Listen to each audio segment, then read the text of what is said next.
They tryna turn Trenton into Baby Flint. Been signs by depression on the billboards ever since. 100 years ago we was lynched. Now they use germ warfare to kill us. I'm convinced, got the evidence. I look around and it's evident. Then go down to City Hall and see so much negligence.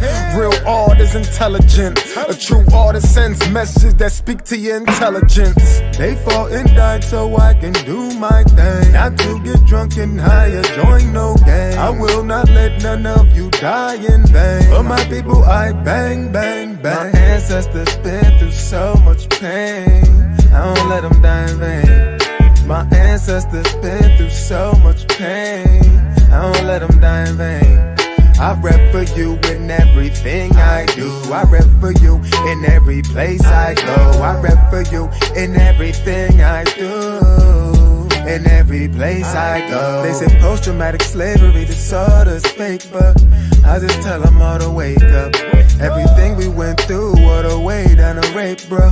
Isn't all genetic makeup. So I am my ancestors from block to block. Let's build like it's Tetris. We must unite, link up like a necklace. They fought and died and we disrespected. So I come to correct it. The legacy they left I protected. We only think about self and neglected. You're African but yet you rejected. No, my ancestors been through so much pain. I don't let them die in vain. My ancestors been through so much pain. I don't let them die in vain. I rep for you in everything I do. I rep for you in every place I go. I rep for you in everything I do. In every place I go. I do.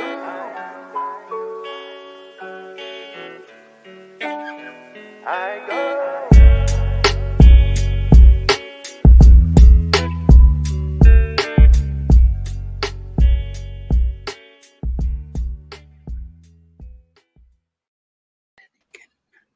Booyah! Welcome back to another edition of New Freedom Exchange, your cultural expression for social dignity and community empowerment.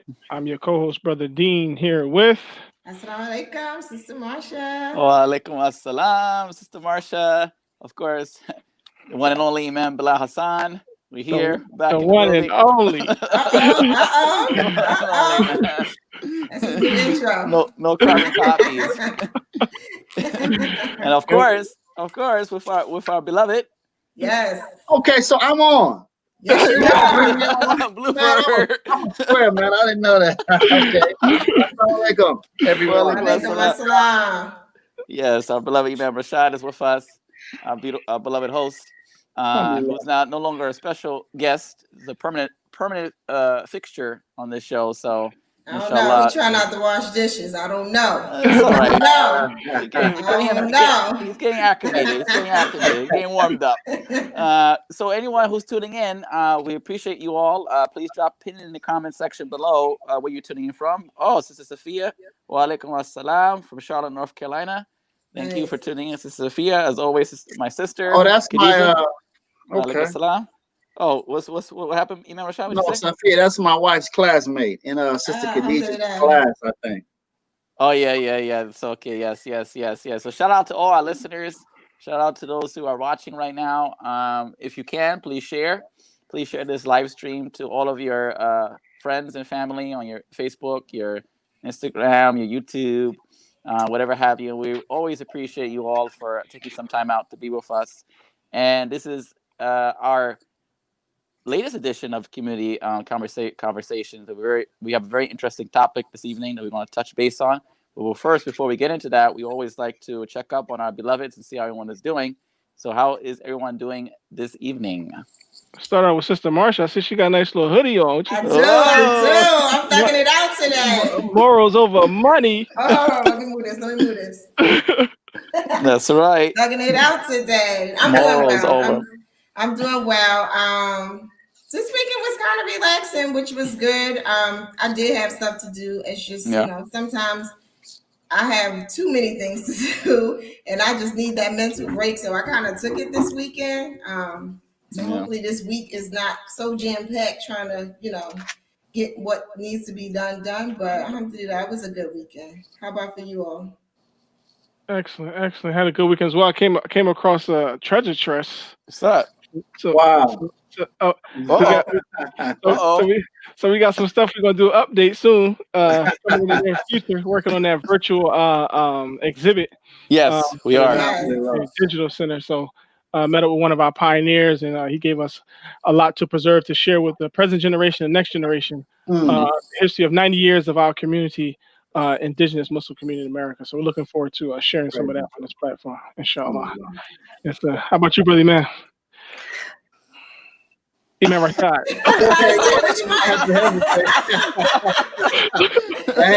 Well, alhamdulillah, good week, good day, a really good day, productive day actually. So we're you know, just like I'm listening to you all, it seems like with everyone that you know I'm talking to in the community here locally and nationally, everyone's working on something. So Yes. we have some good things that we're working on. Really, right now, one of the major thrusts is economics. So we have some good things working, you know. And I'm like you all, a lot of things you got to keep close to the chest until the time is right. I've been working on. We're going to roll out our next. We have another program we're going to do for our school, and you'll hear more details about it. But we're going to do just a basic, what we call the Foundations of Al-Islam. That's a year course on its own. Now, for people who do the Quran study, they won't have to join that. They can if they want, because there will be some overlap, but it'll be a program that runs at the same time. So year 1, 2, 3 for Quran study, 1, 2, 3 for the Foundations of Al-Islam. So it's an Islamic studies program. And I'm I charted that out this week, and now we're working on the comparative religion study program as well. So alhamdulillah. Excellent. That's good. Imam Bilal. Yes, sir. Well, grateful to be here. Alhamdulillah for good health. Just been dealing with my mother, who had a hip replacement surgery earlier this week. She has been moved from the hospital to a rehab facility, where she'll be getting more occupational therapy to get her up and running. Build up her strength, get her up and running, and for the next at least a week, if not 2 weeks, in the facility. She is in good spirits. She is eating well. In fact, she's eating more there than she's ever ate at home, actually, which is strange. You know, that's strange. Salad. I mean, did you bring her some salad, man? You know, she makes that good salad. We're waiting for that new freedom pie to be delivered to her. Pulled you out. Dang. Give her that sweet Pulled them all the way out. No, but everything is good. Yeah, I've been going back up and forth up there, every day to bring her things from the house or from outside that she wants to snack on or whatever have you. It's unfortunate, but due to COVID, people cannot visit their loved ones, and if they're in rehabs or nursing homes, it's just the nature of how it is here, and at least in the state of New York. And I've heard Sister Marsha say even the state of New Jersey is the same thing. A lot of FaceTiming. That's the beauty of technology. A lot of FaceTiming and different things like that will be in play.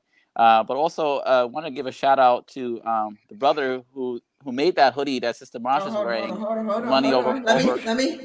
The money over morals concept. Shout out to our brother Stevie Franks out of New Jersey. Thank you for the hoodie. Him and brother Samad out of Newark put together some very nice videos. They have a very nice message in that morals over money. I loved the concept when I first heard it, and I saw the promo video. In fact, maybe we'll play the promo video at the end of the show to give people a look at the promo video. But it's a very important concept, and it actually can be tied into this cultural scheme of how money is viewed in society today. But my daughter is sweating me. She's sweating me like she was trying to get me for the sweater. Like the first day she saw it, I was like, "No, sis, get your own." Well, she has a business too. We have to shout out her business as well. She does. She has Yeah, Lux and Lavish. She makes jewelry, so and she's been doing really well. As a matter of fact, she had a pop-up shop. She was part of a pop-up shop last week. Oh, And she came out the nice. gate like with 300. I was like, yes, sis. I Oh. like that. Like she's 16 years old, so I'm like, man, that's beautiful. I don't have to pay for it. Okay, yes, I'm with you, girl. Yeah, so that's good. That's good. And that's some of the things that we want to promote on this platform. And we have the prosperity. Oh, we have to get to the prosperity real quick before we get into the topic. We have the Prosperity Marketplace Exchange platform. That's a branch. It's a branch of this whole new freedom movement, and is tied to what Imam Rashad mentioned about this economic development. And we've been talking about it on the show for the past few weeks. About this economic development that's needed, not just in the African American Muslim community, but just in the African American community as a whole. And we will be having every Friday post our religious prayer service, which is Jummah. Post that after our prayer service, we will be having this platform, and we invite anyone that has a business, anyone that has a service or a product.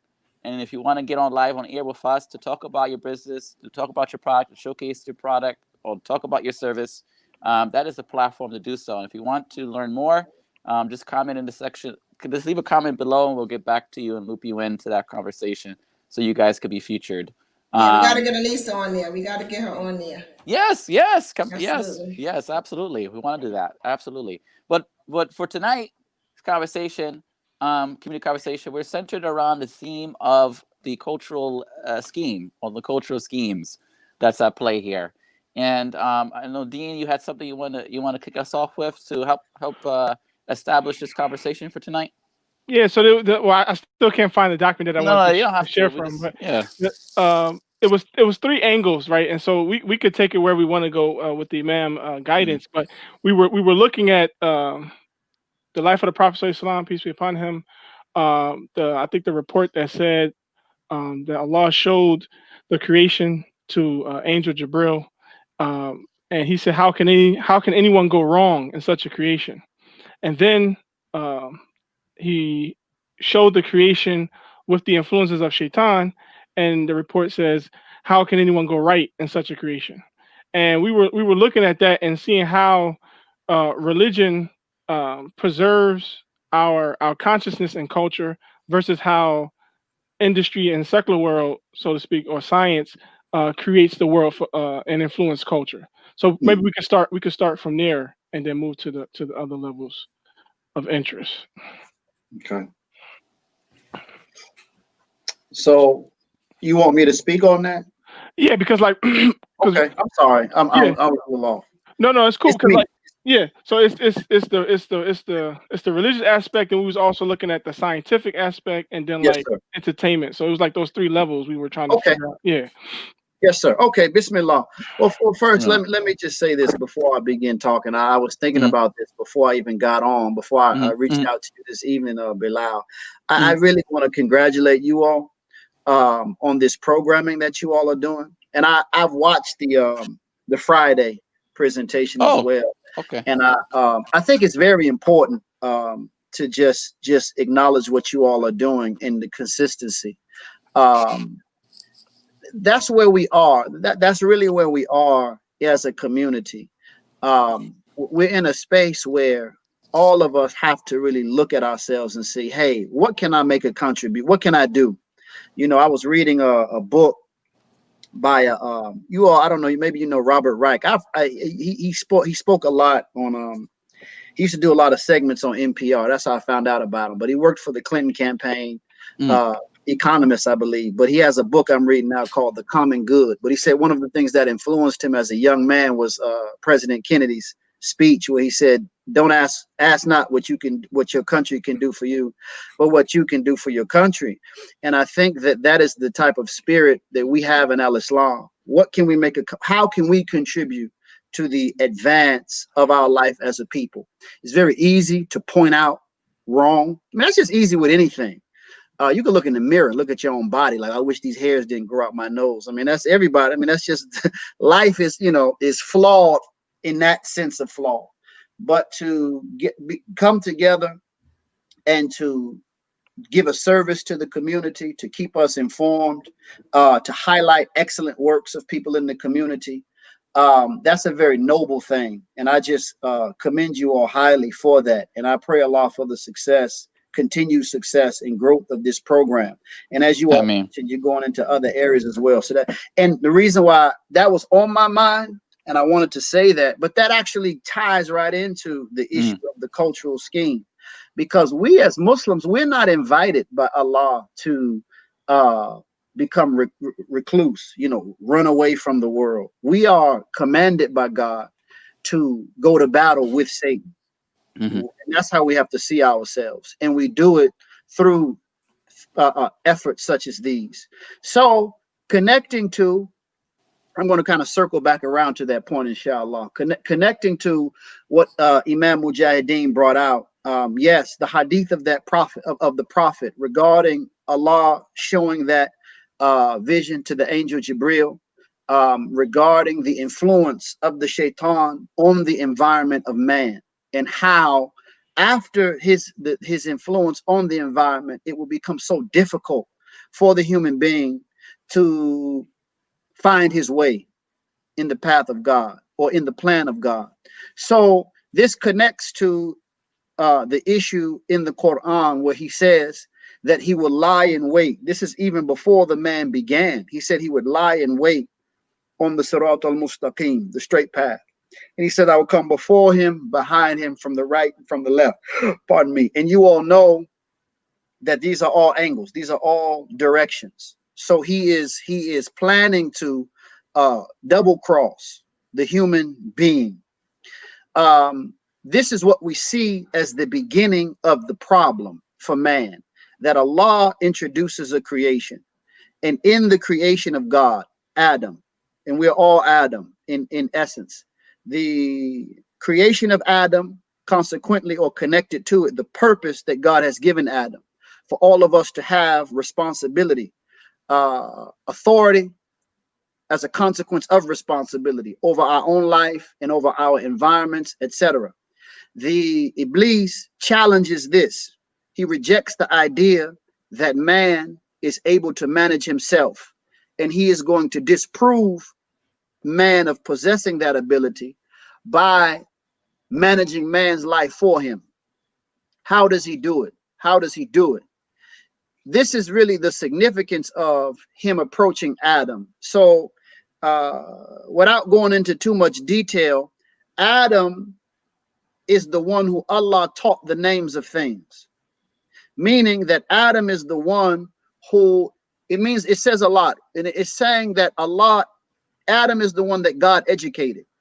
He educated him in the knowledge of the world, and he is the one that forms language, and he gives the world language.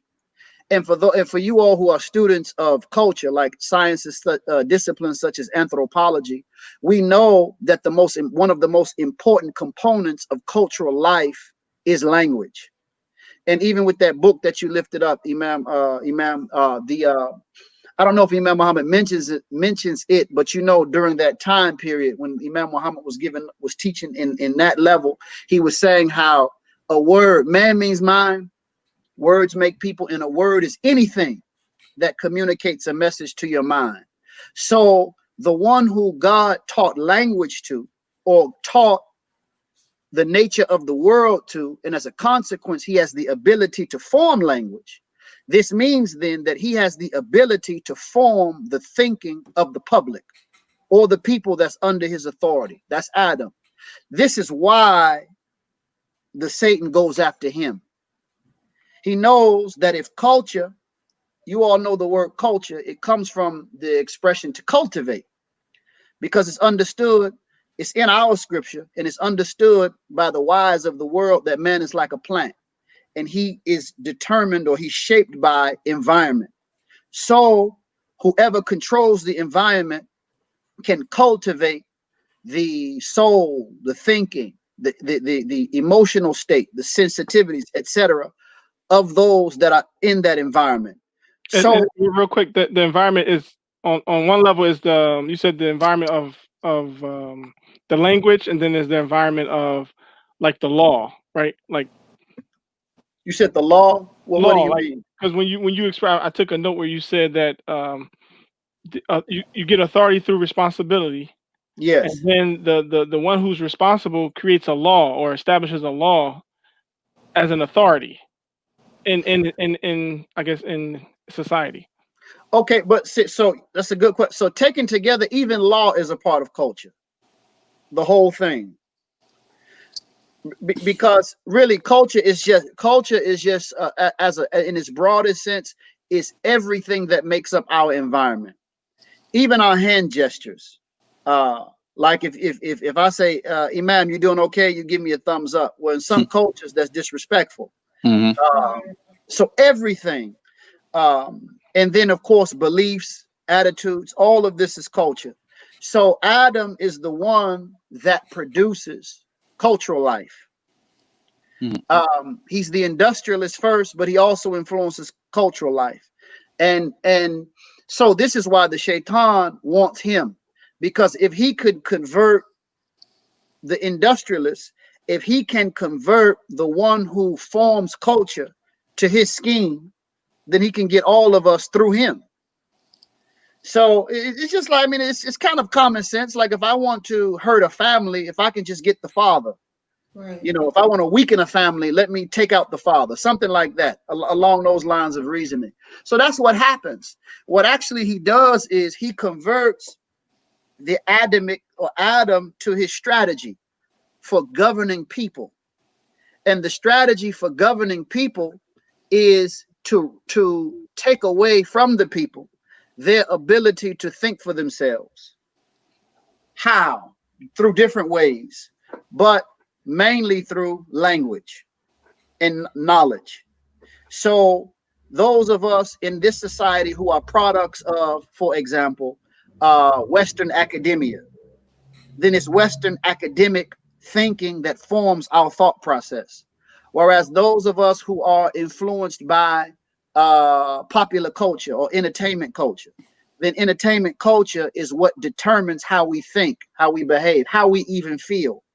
Um, if those of us who are the products of the church, then Western church culture is, you see what I'm saying? But all of that has been influenced by the same enemy of man. So that's sort of the way we see the issue. The issue is the whole world has to be subject to scrutiny because of, again, what you mentioned, Imam, in the beginning. The whole world is presented to the angel Jibril as being covered over with the schemes of Satan. Therefore, from our perspective, the whole world is subject to scrutiny.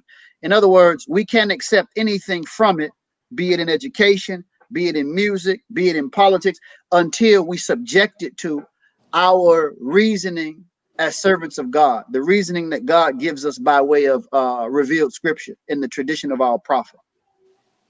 So I love that you shared it the way you shared it, right? Because oftentimes I think about when people first take Shahada, right? I think about my experience. I think about other experiences that I see as an outsider looking in, right? And I Yes, feel like, we have a group of people who sort of take Shahada, and I don't know, for whatever reason, I think about this a lot. They take Shahada, and then it's kind of like we just let them go. right. And it's just like you just figure it out. And I feel like if people heard the way you just broke it down, right? Like everything in society, everything in the culture has, at this point going forward, right? Because the assumption is that maybe that person wasn't doing it before.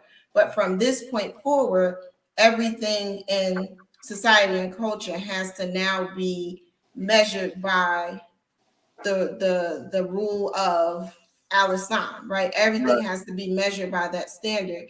And I don't know. I mean, I don't know if it would be different, but I feel like if more people sort of got that in the beginning, Yes, ma'am. We would have more people taking responsibility. You mentioned, we're not meant to be recluse and sort of like this separate people from everything else. Like we are supposed to be the people making the change and impacting the world. And a lot of times what you see out in the public is the very opposite from the people that are supposed to be making the impact. So yeah, I think that what you just mentioned, you really highlighted two major, really they're key. First is that our attraction, the attraction that we have to people, should really be based upon our works. So really, we have a cultural life, as it says in the New Testament. Just for an example, this is the language that's in my head. We're in the world, but not of it. Right. And people see, okay, they're different. This is a specific group of people who have a different lifestyle. Let me learn more about them. Now that's in the beginning, or that may be what invites them. But even before we allow them to take their shahada, it's better for them, if they want to be among us, if they want to become Muslim, pardon me, it's better for us to allow them to be among us first and say, well, look, hold off, join us for a while, come to our classes, why don't you experience Ramadan with us? Let's have coffee and meat. Let us inform you more about what this life is. And then after you get a sufficient amount of exposure, do you still believe that this is a choice you should be making? Because actually, when you say shahada, ashhadu an la ilaha illallah, I witness that there is no God, or there's nothing deserving of worship except for the one true God. Actually, that God, that lowercase g, that ilah, that's all of the influences in the environment that take our attention away from the world.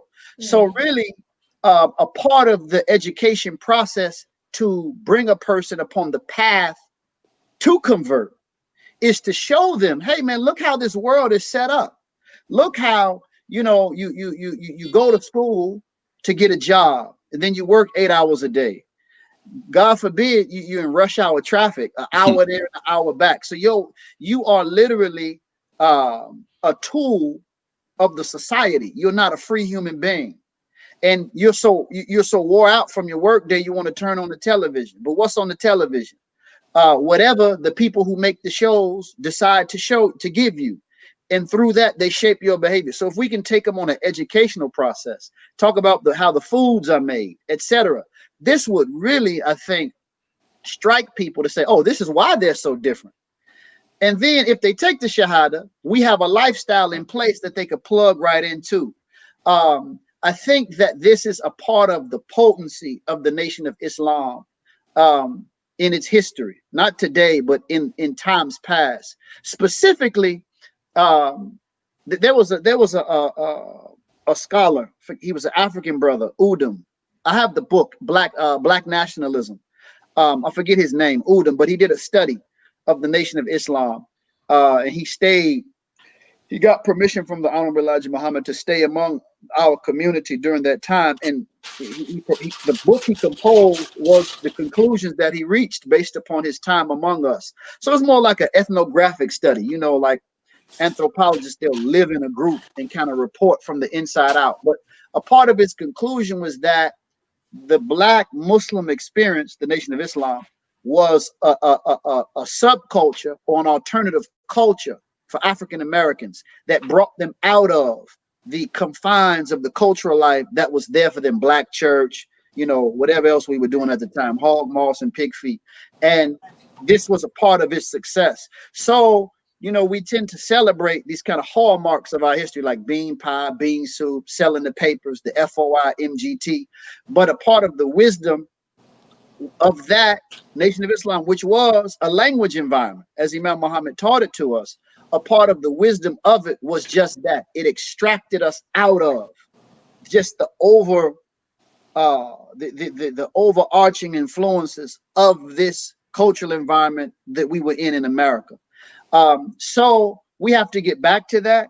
I think we are getting back to that. Again, the Honorable Elijah Muhammad, he said that we would lose it all and we would get it back. And when we got it back, we wouldn't lose it again. So I think a part of, it's just like if you all, if you ever saw a house being rehabbed, sometimes you just have to strip everything down. There's mold, there may be asbestos. You have to just take it down, sometimes even to the foundation, and gradually build it up again in the right way.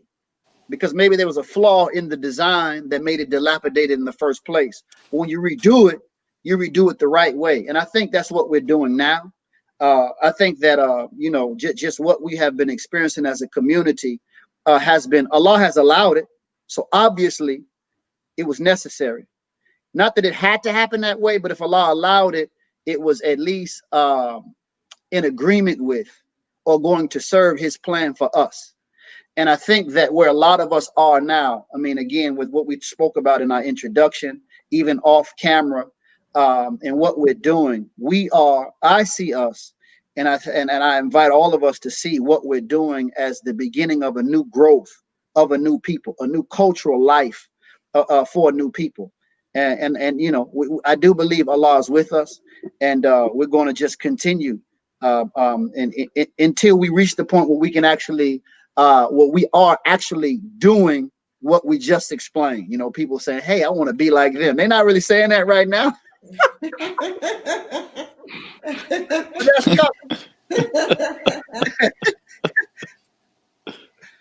No, but go ahead. No, go ahead. I'm gonna pull it up. You go ahead. You can share the one that we found. Bilal found. He's the engineer right here, so he found the. It's not let me bring it up, but he found the book you were referring to. We're gonna put it in the comment section for people to check out. Oh, and then brother Eric Turner just put it in there too. This is it. Oh yes. Thank you, brother Imam. But it talked about a search for an identity in America. So I actually was going to go there next as you made that connection about the Nation of Islam, because there still is a big buzz around, the language of the Nation of Islam, right? And so how, as you articulate, but can you move back a little bit and just unpack a little bit of that cultural strategy for them at that time in that original Nation of Islam? Yeah. Okay. So, well, what the founder of the Nation of Islam, Professor Farad, there's a lot there. There's a lot that Imam Muhammad shared. And inshallah, as we progress, I would really like to have a what we would call a house of study, just a not a masjid, but just a place, a space devoted to study, and we can just study together and just kind of, because no one person can do it all. There's so much there in our history that we have to look at. In the language, it said that the 24 or 25 or 24 elders met to discuss. I'm paraphrasing, but to discuss the lost foundation of Islam. And Imam Muhammad, he actually said that he believed that language reflected reality, not as it was given in the mythological form, like 24 scientists met in Mecca, but there were a group of people who convened for the job. And Mr. Farad was the leader of the group. He says, because one of the pioneers in relation to Imam, so this was a pioneer from Imam's perspective. So this was someone who was around when Imam was a baby, but they relayed to him as he grew older that when Mr. Farad first came in Detroit, there was a Japanese man who would actually open up for Mr. Farad. And after some time, the Japanese man they just didn't see him anymore. And then, of course, the Honorable Elijah Muhammad became the one to open up for Mr. Farad. And then, of course, it switched, and Professor Farad, disappeared. So Imam Muhammad believed that there was a group of people who knew, some perhaps knew the sciences of psychology. Some of them knew esoteric language. And of course, again, Mr. Farad was perhaps the main orchestrator, but he had persons with knowledge in these various areas to come together to frame the language.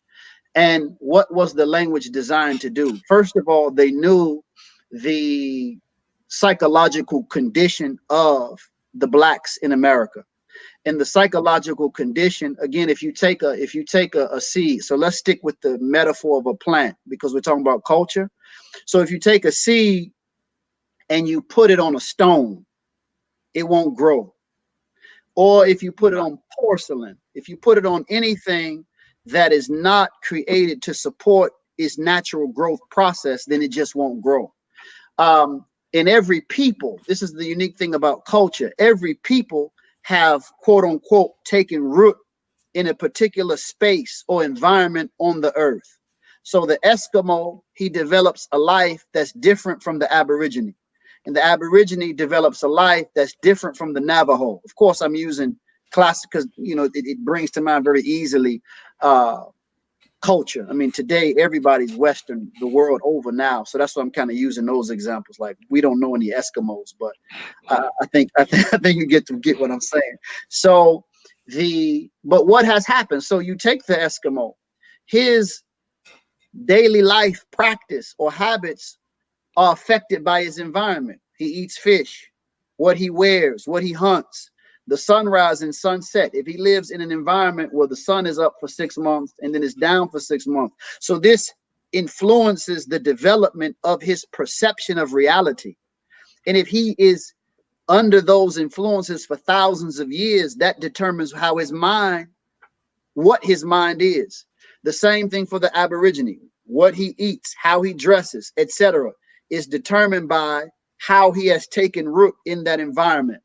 Well, when you take a people who are used to a particular environment and you uproot them and you put them in an entirely different environment, as was done to the Africans who were made slaves, you put them, not only do you take them from one physical space to another physical space, you actually take them out of the circumstances that their very psyches were rooted in. And this is very important for human development. Then you add on to that just trauma. Like if I just kidnapped one of you all, tomorrow, that's just traumatic in and of itself.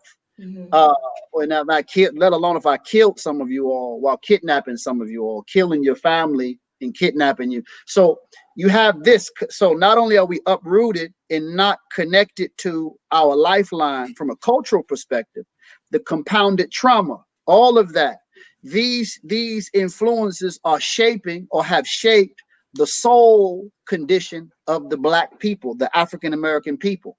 So the founders or the framers of the language of the Nation of Islam knew that we needed a new mental environment, a new, what we would call a knowledge context.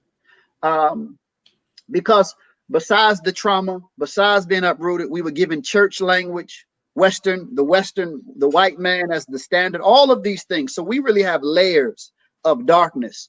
So they understood that in order to bring us out of that, they had to put us in another, I'm going to speak in singular. He had to put us in another mental environment. So one of the things that the Nation of Islam did was give us a mythology about the origin of the world, the history of the races, etc., it was a myth. So it wasn't true. But what it did was separate our mind. It put our mind in another, it took us out of one mental context into another mental context. So we were believing one thing was the reality. Then we become converted to another set of ideas that we think is the reality. Connected with that was a separate theology. So we were taught that the language of the Bible and religion as we had it was designed by the very ones that put us in our deplorable, abject condition. Therefore, it has to be reread. So we began to question the Bible, restudy the Bible, or we actually taught the Bible with a different interpretation. So these are some of the things that were done to sort of bring us into a different mental space, for want of a better expression. But, go ahead. I'm sorry. No, I also wanted to us to talk a little bit. That's the framework of the language environment, because that like you said, the culture, that mental environment to create that was needed for that time. Yes. To create that language slash mental aspect of the culture. But also I also want us to focus on too a little bit, if we can tap into this, and I'm going to read this quote for context too. Marcus Garvey had said, "A people without knowledge of their past history, origin, and culture is like a tree without roots." Going back to your tree, the tree analogy, as you gave it, Imam Rashad, from the scripture standpoint, the tree is mentioned. Our life is like a plant, and I want us to fully focus on also the Then we had a sense of culture in terms of music. We had a sense of culture in terms of dress. The brothers, even for the Nation of Islam, the brothers were short. The sisters were modest in their dress. You know, I want us to go in a little bit into that, because that's also part of that mental and that language environment that you're speaking of, that we're speaking of right now. And what's lacking, bring it up to now to what's, as we see now, what's, the culture being influenced by us, being influenced by everyone else but our own selves. Yes. So in terms of, how we dressed, etc., the same. It has the same effect. Mm-hmm. Or it was for the same effect, the same, mm-hmm. It had the same intention to edify us, Now, it's important to understand, though, that modesty, decency was a part of Black culture, period. Our foreparents from the church covered their hair, wore long dresses, etc. So in that aspect, a lot of what we were already doing was maintained. But nevertheless, to your point, Bilal, even with the music, you'll hear in some of the songs that were written when they just became religious with the nation, infused with the Nation of Islam, the Nation of Islam values. But it's important to understand, and I'm not saying, I'm just saying this for the sake of clarity. Those things, the one of the setbacks of modern culture is that song, dance, and clothes is a major feature of the cultural life when it shouldn't be. Those things are like, it's clothing. It's covering what's more important. So the language and the psychological effect of the language, that's what's more profound. So I'm not even sure if what we consider today popular culture, no, it wasn't. It wasn't as effective or profound in the life of people as it is today. Therefore, those things like the dress, etc., though there was language in there, like the way the tie may have been worn, the type of garments that the women wore, the covering of the hair, etc. That was an expression of the more important issue of the mythology and theology. So I think that's an issue today for us because everyone is very much surface. That's just sort of characteristic of today's society. Everything is on the surface. You all forgive me for moving like this. I don't know if I'm trying to. Never mind. Oh. I thought you need a Cairo joint, chiropractor. Yeah, man. Lord, but yeah, so that's how I would see it. And again, just to fast forward it to today, I mean, all of that. So here's what we have to understand. And these conversations can go in a lot of directions. Imam Muhammad, he said that Mr. Farad wasn't looking for his father. He was actually looking for him.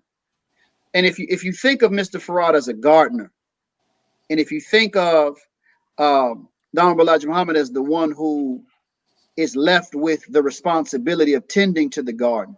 But what's the most important thing? It's the harvest. So Imam Muhammad, as he said of himself, he's the first fruit of Islam. All of it was designed to produce a special mind, a special soul. And he is that special mind and soul that was produced from all of that. This is not to downplay, because people have their own individual experiences. You have people say, hey, man, I was shot selling papers. You don't want to say, oh, that don't mean nothing. It's all about, Imam Muhammad. But then again, academically speaking, or philosophically, you see what I'm saying? Right. Like it's a part of the story. It's a part of the story. Right. Like my cells come in, they split and they die all of the time, but they produce the overall phenomena of my existence. So all of those minor stories, the ultimate effect is the production of Imam Muhammad. And he said, when I was born, you all were born. That's how we have to see it. And this is scripture. That language, the fruit of Islam, etc., this comes from the New Testament, because it's understood in church tradition that Jesus Christ models the life that the church following is to embody. And here's all of the language regarding his death and resurrection and the new life. You come to Jesus and you come into a new life. It's really talking about what we're speaking about right now.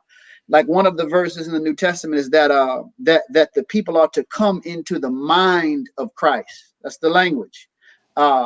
So we are to come into a new mind. And if one of us gets the mind, it's enough for all of us. It's enough for all of us. This is not the forum to address it, but this is why the discussion about one successor or something, it's just profoundly wrong from the perspective of Scripture.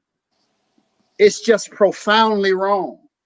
And if you know not only Scripture, but if you know how Imam Muhammad taught on himself and the future of the community after himself, there's no way you could be sober and accept language that now there has to be another and another, like this kind of one man thing. But that's another issue. We'll talk about that another time.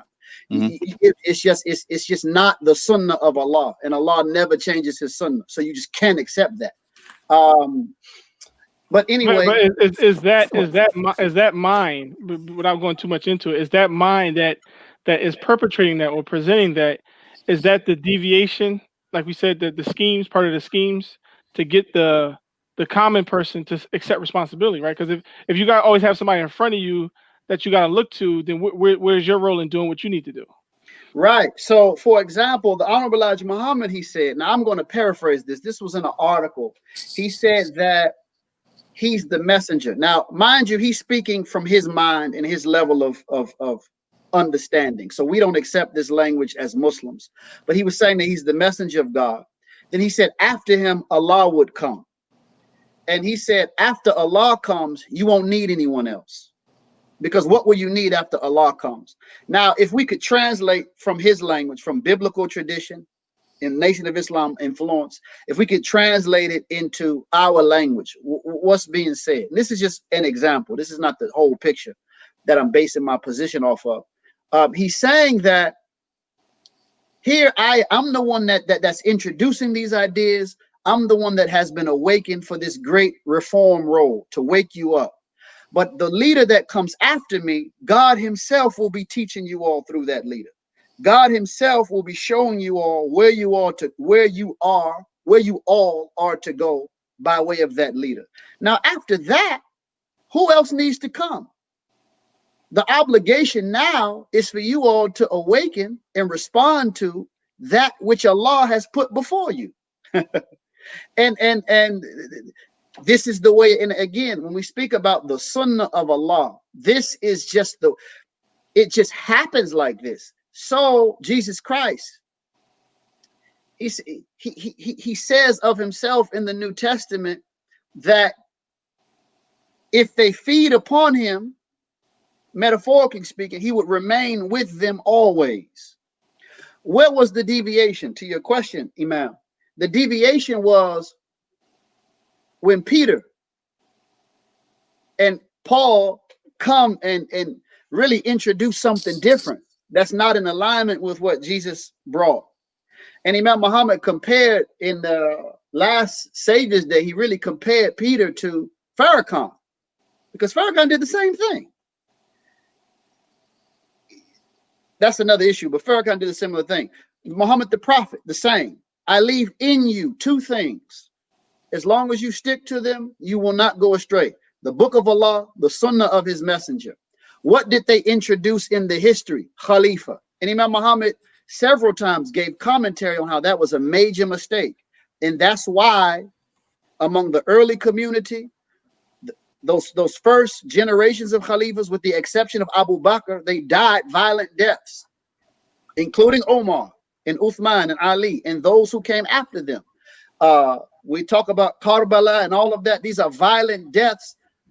Why? Because what the Prophet was given and he deposited in the community is no longer to remain with one person. It is the inheritance of all people. And if one person is aware of the inheritance to a degree that the rest of them are not yet awakened to, you have to be like the wise man with Moses. You build the wall to preserve the treasure until they reach the age of strength and they can get their treasure. But you don't put yourself in a position that violates or that makes yourself now the focus of attention. This is how it goes. And there's more to be talked about in that regard, but that's a very important thing, because most religious communities, and I want to circle back around the culture, but most religious communities, when you study, it could be the Buddhists, the Hindus, Jews, Christians, Muslims, subsects within those groups, like the Shiites, the problem always centers around who is going to be the leader. Always. This is just a human problem. It's the problem with Trump right now. That's how I was going to tie right back into the political and the American situation. That remains. It's the problem with Iblis. He wants to be the Khalifa, not Adam. So the issue of who is going to be, this is where the problem began. After Imam Muhammad passed, who's going to be the leader? I've been in meetings, man, like in Chicago, locally. And there's an effort to say, look, we have all of these centers. We need to have a main masjid that has that speaks to the dignity, et cetera, et cetera. And what's the question that comes on the table? Who's going to be the imam? It's all about, forget the big picture of the fact that we need a dignified establishment. It gets thwarted or frustrated by the issue of who's going to be the imam. I challenge anybody to research the issue. In the history of religion, after the prophets and after the inspired few who come in the tradition of the prophets, it's always an issue of who's going to be the leader. And that's what causes the splintering. Always. And what can show you who is sincere, like Imam Muhammad. Imam Muhammad said, look, they was calling him Mujaddid. The Muslim world, the Muslims were fed up with him. Imam said, get rid of it. We don't need it. What's important is the mission. And several times language was introduced that kind of separated. Imam said he's the spokesperson for human salvation. They were criticizing. This has language that smacks of the idea of a savior. Imam said, get rid of it. Doesn't matter. What matters is the destiny. So this is how you tell the sincere ones. They shy away from emphasis on themselves. What's it like Imam Muhammad said, if I die and they find my bones and all they see is my bones pointing towards the destiny, that's what I want. It's not about the person. So, like I said, that's another issue. But yes, that deviation is an influence of Satan, always. Whether the Satan is from the inside or from another group coming and implanting someone among us. No matter what, it's always, it could be the Satan of someone's own, born out of someone's own limited perception, born out of someone's own greed. It can be from different angles. However, it's not the purity of the way of God that's established in just clear history. Anybody can read it, and in scripture. And so I feel like we would be remiss in this conversation if we didn't talk about cultural schemes and sort of the impact of it on the African-American community as a whole. Because some of this conversation was specific to religious communities, and I want to have a conversation about the African-American community. And there were a few things that you said that sort of stuck out to me. You had mentioned, like, us as a people being kidnapped and uprooted, and it brought to my mind, well, look at where we are as a total people right now, and how much of that story is an impact on where we are now, and how much of it is an excuse for where we are right now. And my mind went there just because here where I live, a young lady over the weekend, I don't know where she was. I don't know the fullness of the story, but I sort of know the gist of it. She was somewhere and a guy touched her butt and she blacked out.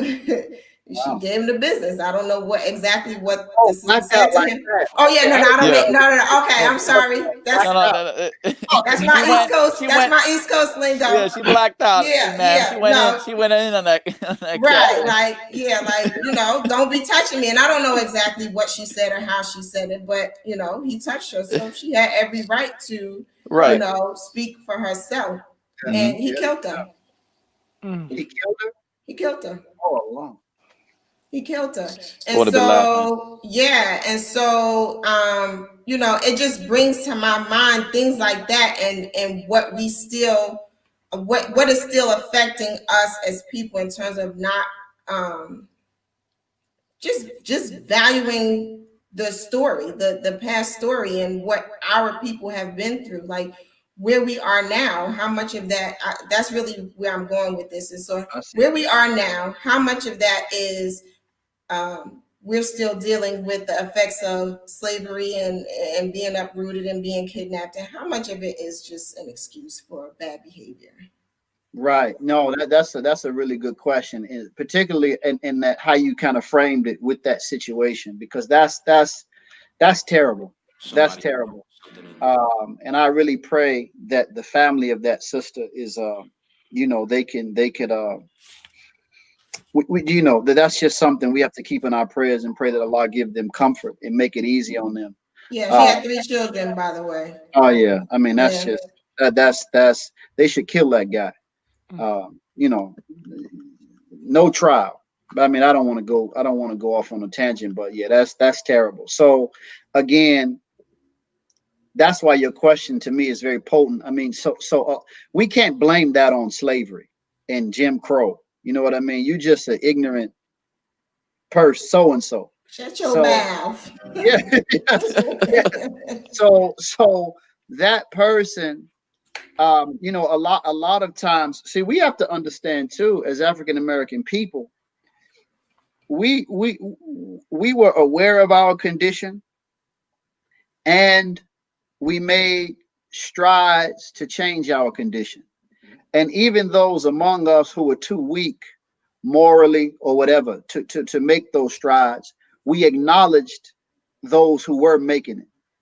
And I think that in a lot of ways, we have really turned our back on our best tradition. So a lot of the where we find ourselves today, we cannot really say this is the result of sort of a cause and effect, just a continuous chain of cause and effect to the present. A lot of it has to do with just neglect of the best of what has gone before. And it's a curse. It really is. Again, this is scripture. God, when he brought the people out of Israel, he told them that if they were to stick with the way of God and hold to their moral life and its disciplines, he would be with them. But if they were to forget about God and deviate, the language of the Bible goes so far to even say they'll reach a point where they would eat their own children's flesh. So it's very, there's some crude language there, but it's just speaking of how regressed they become. And Allah addresses the same issue when it speaks of those among them who were cursed to become monkeys and pigs, meaning that their regard for God was lost. They lost it. And God brought about their regression, spiritually speaking, as a people, to be lovers of filth and silliness. So this is what has happened to a lot of African Americans. There remains a significant group among us who have continued to move in the pathway of excellence. There's some good young people, there's some good old people, but we know that there's a very significant number as well who have just become neglectful, and they have fallen in love with death more than they love life. And something has to be done.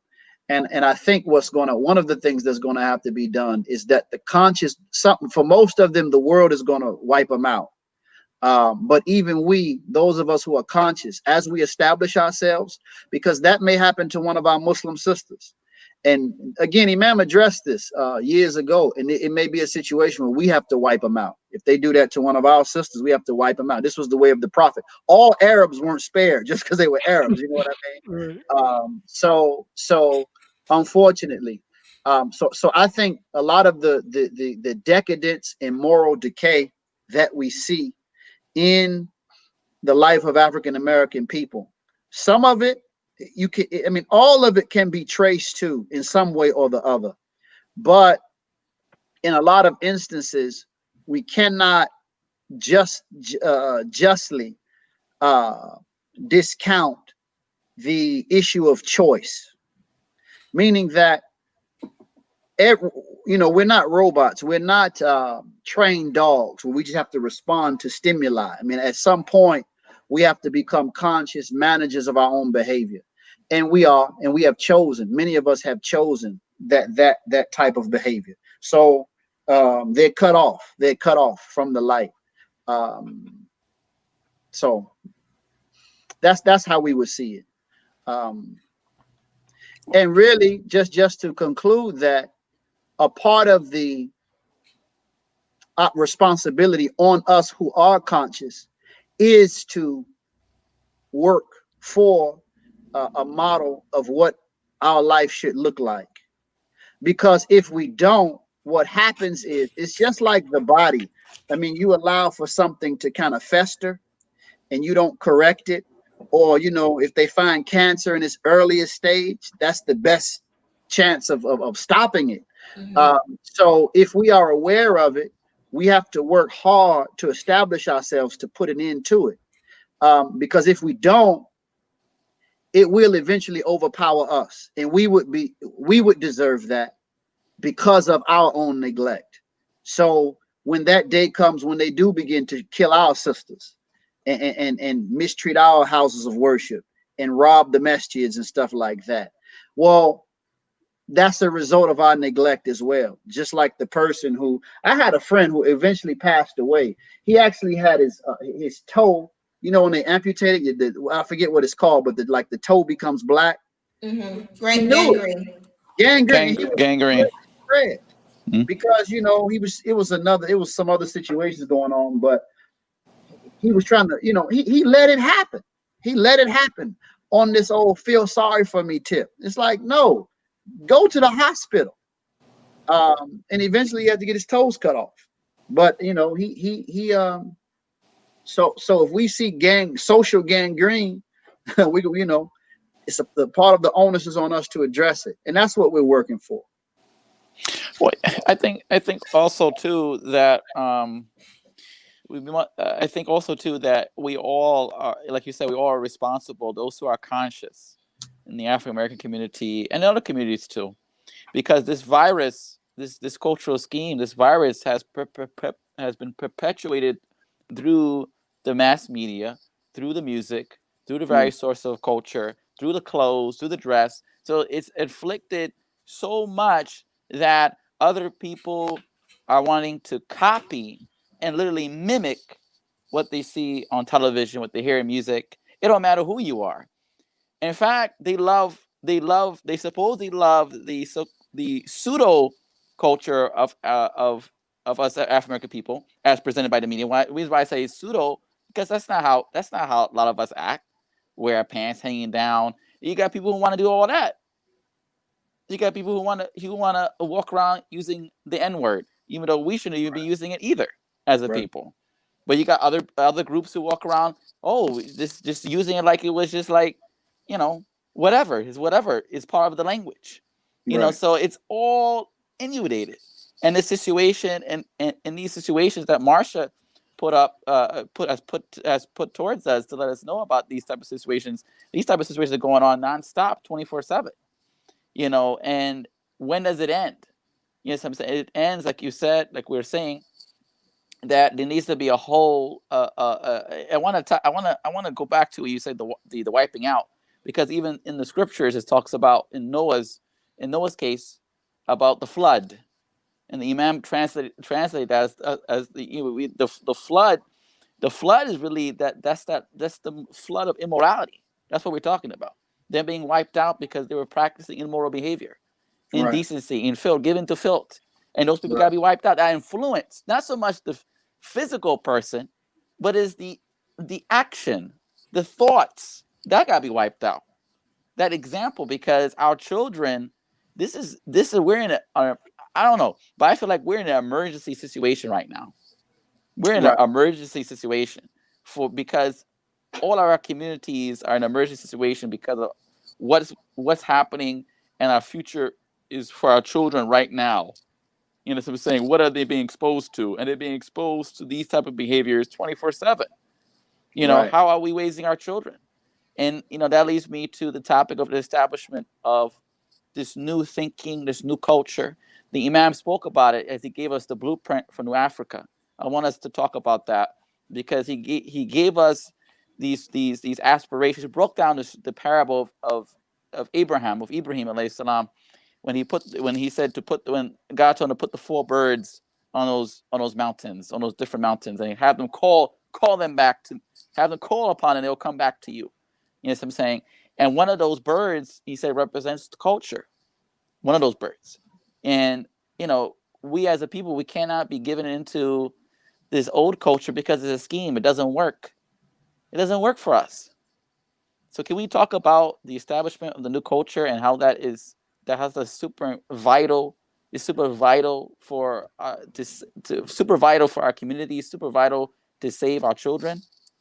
Can we tie into that too? The fact that we do have, like, I don't want the conversation to feel like, you know, we got it all together and y'all got to get it together kind of thing, because the truth of the matter is that we also have, and I don't mean us individually, but we have like we're drawn to culture too, and I don't want to like have the conversation sort of like be false in the fact that we ain't sitting up there like some real crazy lyrics, because we are. We are, but we are definitely. It's a duality. It is true. Imam quoted. Imam was talking about City Girls last week. Imam Rashad. I mean, last time he was on the show. I don't listen to City Girls. No, I'm not saying. Me neither. But I'm just saying. But there is some. You know what? It's funny because, and I think I said this when we had Rasha on the show. Misunderstood. Like, I think about, like, I listened to some of the lyrics of some music that I was rocking to when I was 13 and 14. I'm like, dang, my mother let me listen to that. Like, you hear what they saying? So I mean, we're drawn to it too, and I want that to be part of the conversation too. So no, I do want to make that just a point. I do what I do periodically. I do it maybe about 4 times a year. I go on online and I'll listen to everything that's out. Really? So to kind of, and I'll watch the videos and everything. So, you know, that's just, I like music. I'm not saying like I'm just reading Quran in 4 times out the year, but I'm just saying for that, because they're like, as from a music taste, they're just weak, you know, but that's another issue. So anyway, yes, so there's a lot there. It goes back to the issue though, that I think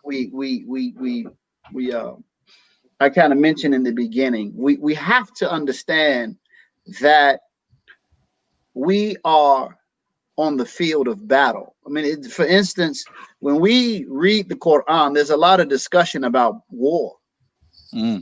And that's because we are commissioned to, or we are told by God to fight the Satan. As the prophet said, the ink of the scholar is more precious than the blood of the martyr. So during his time and in times past, physical combat was the way to advance society. But as society would grow and develop and evolve, then education and the battle of language, the battle at a higher level will become more pronounced. And I think that step number 1 is we have to realize that. And I think that in everything that we do, this program right now, you know, the business efforts that you all are doing, what I'm doing, the business efforts, everybody, if we as a community individually, and you know how we all we're connected in some way or another, we have to consciously register that we are soldiers for God in this world. And I think that would feed us, even that spirit in and of itself would move us more. Despite I'm giving this as an example, despite what we see in the world, for instance, you can't turn on the television or watch a movie now without homosexuality being interjected into it. I was just thinking about that. Yeah, they're making it a part of the reality. And cartoons too, Imam, and cartoons as well. Because my daughter was watching something, I was like, and why are those two boys holding hands and the heart is between us? Turn it off. Turn it off right now. So with that, and see, I didn't even know that. So with that, with all of that, I think if we're tied into the understanding that we're working for God, we are always we are always in a positive spirit. The environment of this world does not put a damper on my spirit. It doesn't make me feel overwhelmed at all. I really believe that we have, like my father-in-law used to say, we have the goodies. You know, Imam used to say it, but he would repeat it all the time. We have the goodies. I really believe that. I really believe that. And I think this is a part of, for example, not the Bible's rendition, but the Quran's rendition of David slaying Goliath. And also the children of Israel, the two who were, the vast majority of them didn't want to go into the promised land because there were giants in there. And there were two who said, no, we can go in there because God will be with, I'm paraphrasing, but God will be with us. That's how I feel. Because the world, when we know scripture, we know the world. And the Satan is not as wise as he thinks he is. He thinks that he can handle something that he can't handle. And the world has already, in a lot of ways, and it's going to continue to move in a place where the world, that going back to Adam, who has followed the Satan, he is already coming into a space, and more he's going to come into a space where he's going to need deliverance. Adam is going to need deliverance. He is going to acknowledge that he made the wrong choice. And I think that the time is for us to prepare ourselves to accept a greater role for the reformation of humanity. So this is a part of, these examples are just throughout the Quran. Joseph, for example, is an example of this issue that I'm talking about. Bilal as a prophetic figure for the descendants of Africa who would be enslaved, but then awakened to the mission and the work of Muhammad the Prophet, and the Bilal himself being commissioned by the Prophet or directed by the Prophet to go on top of the Kaaba and call out the adhan. How this is really a prophetic sign of the role of the descendants of these people. These things have to be our bread and butter. We have to live off of this, and it will feed our spirit in a way that we really do. We'll feel untouchable. It make you kind of you got to kind of calm yourself down a little bit. You can think you can dodge bullets or something like that. So that's why I really invite all of us to be. And faith is very important. Faith in the promise, faith in God's promise. It's just so important. And that's why I like to see, again, not to beat a dead horse, but like when you go in business like that, it does test your faith. It does. And even business failure helps you out, because you will reach a point. Not everybody does this, but some of us, you'll reach a point where you're just so broke. What they say, I'm so broke I can't afford to pay attention or something like that. You get that, bro. Dad jokes. That's what I heard growing up. I can't afford to. So you say, "Oh Allah," you just please Allah. It puts you in a space sometimes that makes you just aware of your absolute dependence on God. So we have to remember that. Now, what is the way of Islam? Now, I'm going to say this as just a side note. I don't know. I've heard everybody talk about the 4 birds. I don't know what that is. I haven't read that before. That's kind of just a popular thing in our community. I don't know where Imam said that about these 4 birds. I heard commentary on the 4 birds, but never for those 4 areas. I heard him talk about those 4 areas, but never in relationship to those 4 birds. So I hear it everywhere, literally. And, you know, just as a side note, I really would like to know where everyone's where we got that from. Well, they reference. I've heard people. I gotta give you.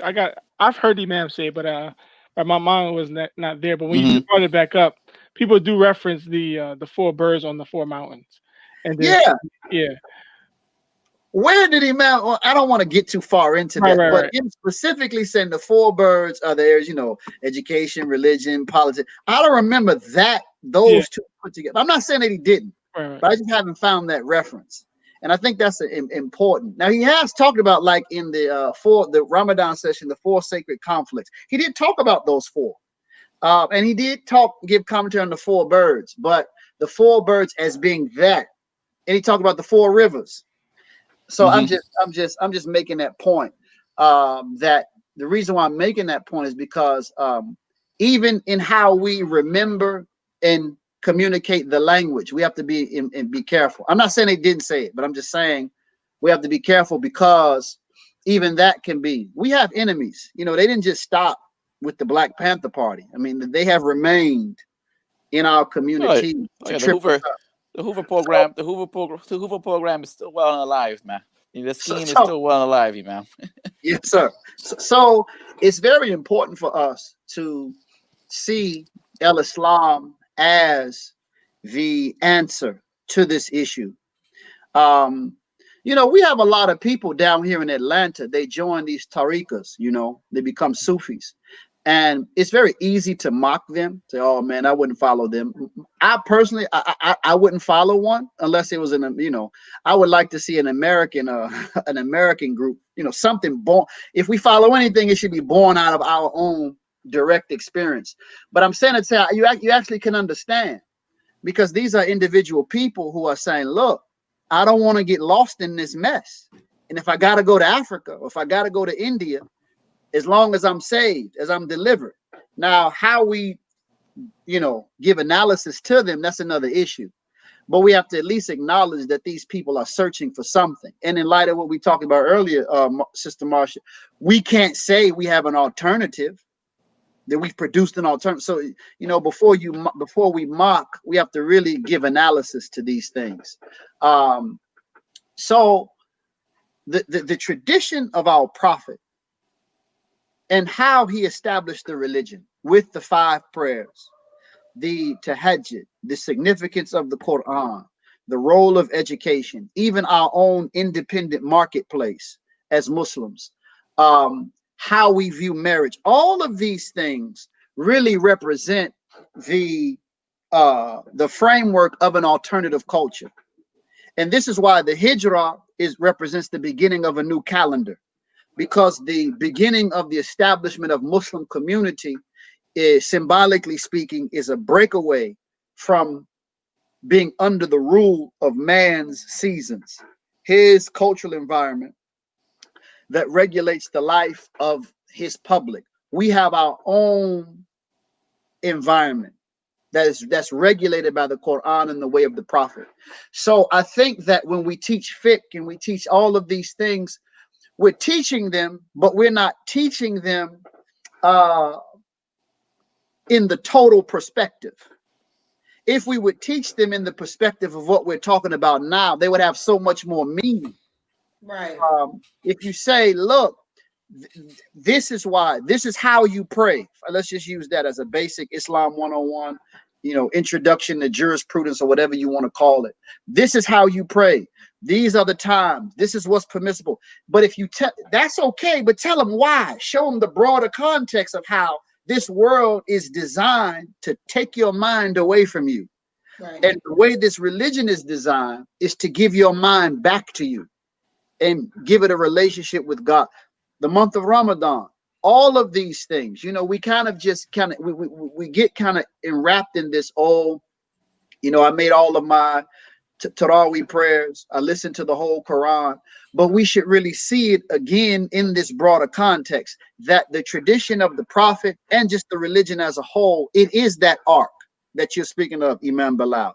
It gives us the means to navigate the flood of moral corruption. And it gives us, because mind you, after the flood, they restarted the world. So it also gives us what we need to restart the world, to begin again. That's how, even with all of these influences from the Islamic world, I'm talking about educational influences. There's a lot of institutions being built now in America, online. There are a lot of books being published. I think this is how they should even approach the presentation of what they're doing.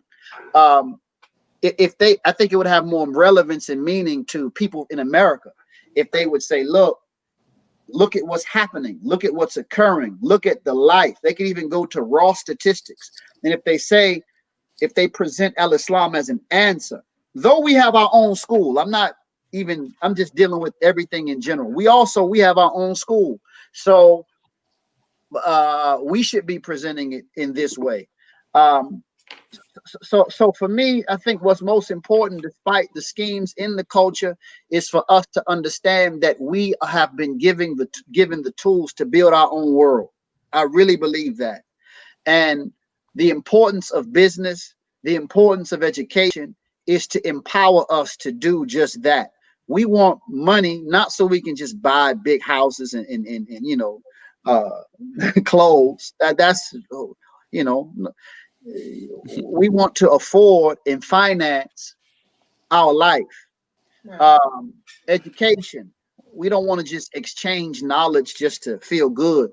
We want to really, education is the lifeblood of the community. So we want our knowledge to feed our productivity. And that's what we really have to be. And again, I think no matter how small we are, I think we're big people. We're really big. If we would just fall in love more and ask Allah. I've done this. I know I'm not the only one, but I'm saying I've done this because to say I know from personal experience. When we ask Allah if it's help me be a student of the Quran, open my heart up as a student of the Prophet, as a student of Imam Muhammad. Believe me, it really works. Allah responds. I mean, why wouldn't he? You know what I mean? It's just like you asking your mother for a tomato. Like, that's your mother. She's going to give it to you. So that's how we have to be. And I think that when we're like that, it energizes us. And we don't realize how powerful we are. We're a very potent group. We're a very potent group of people. So, that's what we want to be. Yeah, I want to. Go ahead. No, go ahead, Marsha. I just wanted to say that, when you talk about the practical application of the practices in Al-Islam, like I'm just so glad that you brought that out, because I don't see that highlighted in our community. And like I even think of my experience coming into Al-Islam, it was more about coming to terms with or reconditioning myself to understand that Allah is one. Like that was the big thing for me. Like Allah is one and not three, because I grew up in the church. Yes. So there were not those experiences of, well, you're praying and you're doing this and you're doing that for this purpose. It's meant for this. It was sort of, people are out there figuring, and I talked about it a little bit earlier, like people are out there figuring that stuff out for themselves. And I can say, like now, at the age I am now, I'm learning things that I feel like, well, dang, I should have probably been learning that in the beginning. And you talked about it, like, when people are deciding to accept Al-Islam, they probably should just be around the community and figure out, like, if this is something you want to do and really get an understanding of it. And I think sometimes we approach things from the emotionality of it, and not from having the knowledge base about it. That kind of comes later in a lot of instances. No doubt. I didn't want to cut in. I thought Bilal was going to say something, but I will cut in if you're not going to. No. Go ahead, and because I want to pull up some of these comments, but go ahead, though, man. Okay, so I'll just say this again. Listening to what you said, Marsha, it just brings me back around to how, I mean, we don't know. We really don't know how special we are. I know that just from observing us.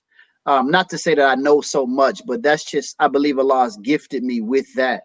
And I've been around enough of us in different areas to just see how Allah has deposited so much in so many of us. And I'll give you this as an example. I mean, you all are relatively young. You know what I'm saying? I mean, I don't think anyone on the line is 60. I don't even think 50.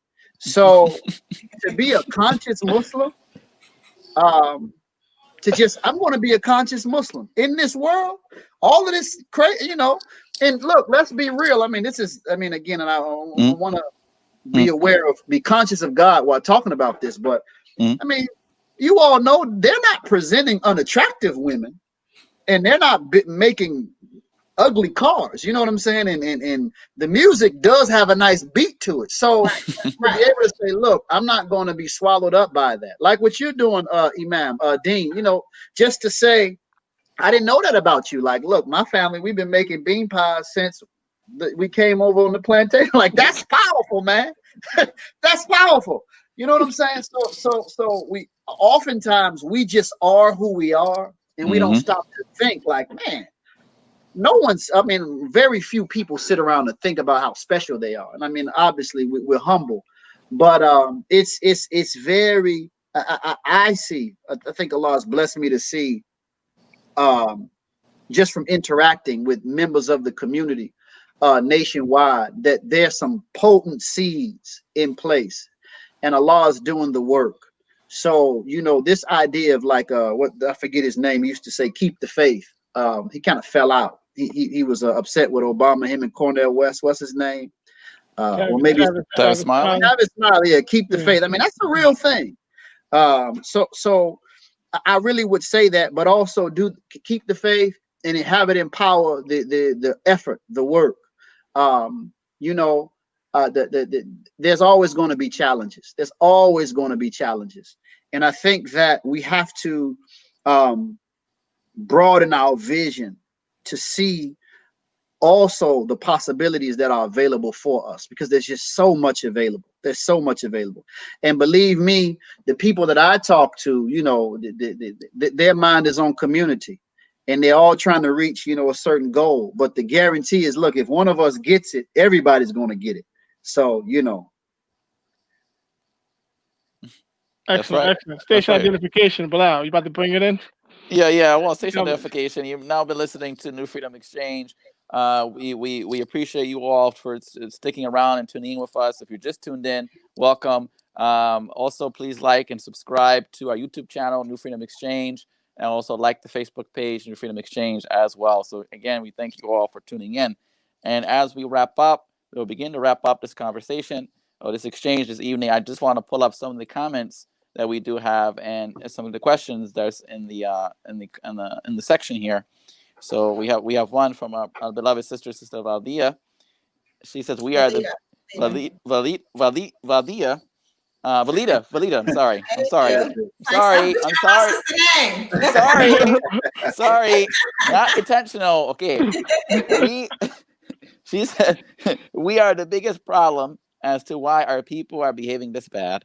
On the Breakfast Club, the host DJ Envy said, he was talking to Minister Farrakhan, but we should understand that means our indigenous Muslim community. He said, we are waiting for you. We are the leadership of our people in America. Yeah, no doubt. No doubt. I believe that. Marsha hit the issue. She told her to turn off a particular cartoon show because the immoral material showed. We all need to implement that type of mind and spirit, the new culture. Yeah, that's right. From our brother Abdul-Rahmaan Mustafa, he says, Imam Rashad, what activities would indicate to you that a masjid follows the language of Imam Muhammad? That sounds like a setup question.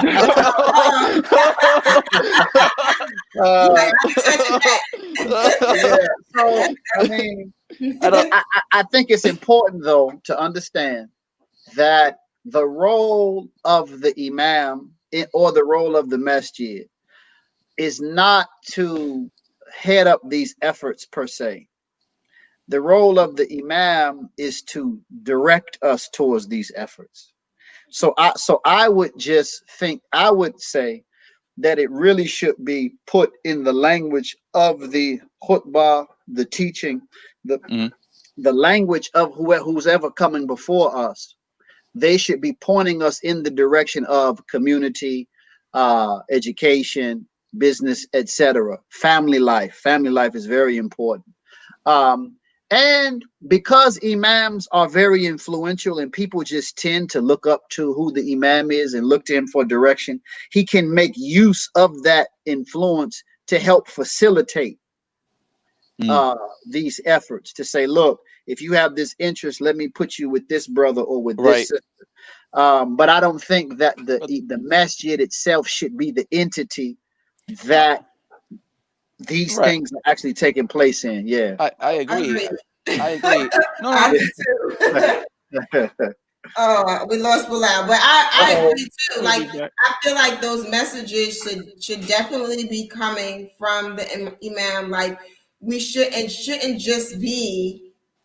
Yes, everything that's being presented is obviously coming from the Quran and the Sunnah, right? But if we're not relating those things to real life, then what is the purpose? Right. And if we have like poor people all over our community and people just not thriving, like that's just not a testament to your belief. Right. It's not. It's not. I think you said that in your cookbar on Friday. Yes, it's really not.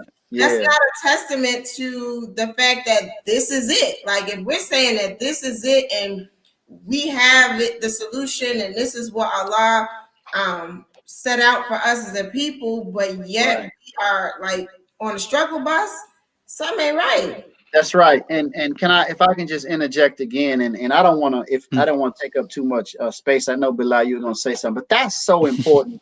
I actually wrote it down, like when inshallah, I mean, something may change, but I really wanted to speak about the fruit of Islam in the next lecture that I do at the masjids, because let's be clear, this obligation to increase the community in its value is not on our sisters. This is on our brother. This is why we were called FOI. You know what I mean? And I thought about that over the years. Like, you know, I'm the father. I have, like, my wife's pregnant now. Oh, my wife get pregnant every time. I'm like, congratulations! Congratulations! Congratulations! Can we get the drum roll? Can we get the drum?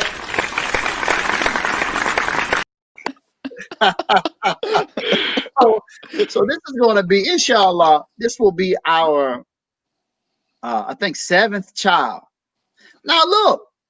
Wow. I have to sit back and say now, because them kids, man, they can eat. I'm telling you, man. I'm telling you. So I have to say, you know what? We gotta break. In other words, just to put it plain, what my children wear, you know, where we can afford to live, what we can drive, you know, everything. It's on me. I have to chart that course. Now, my wife and most of our sisters are good sisters. They'll help us. If I say, look, sweetheart, this is what we need to do, X, Y, and Z, and they'll get behind us.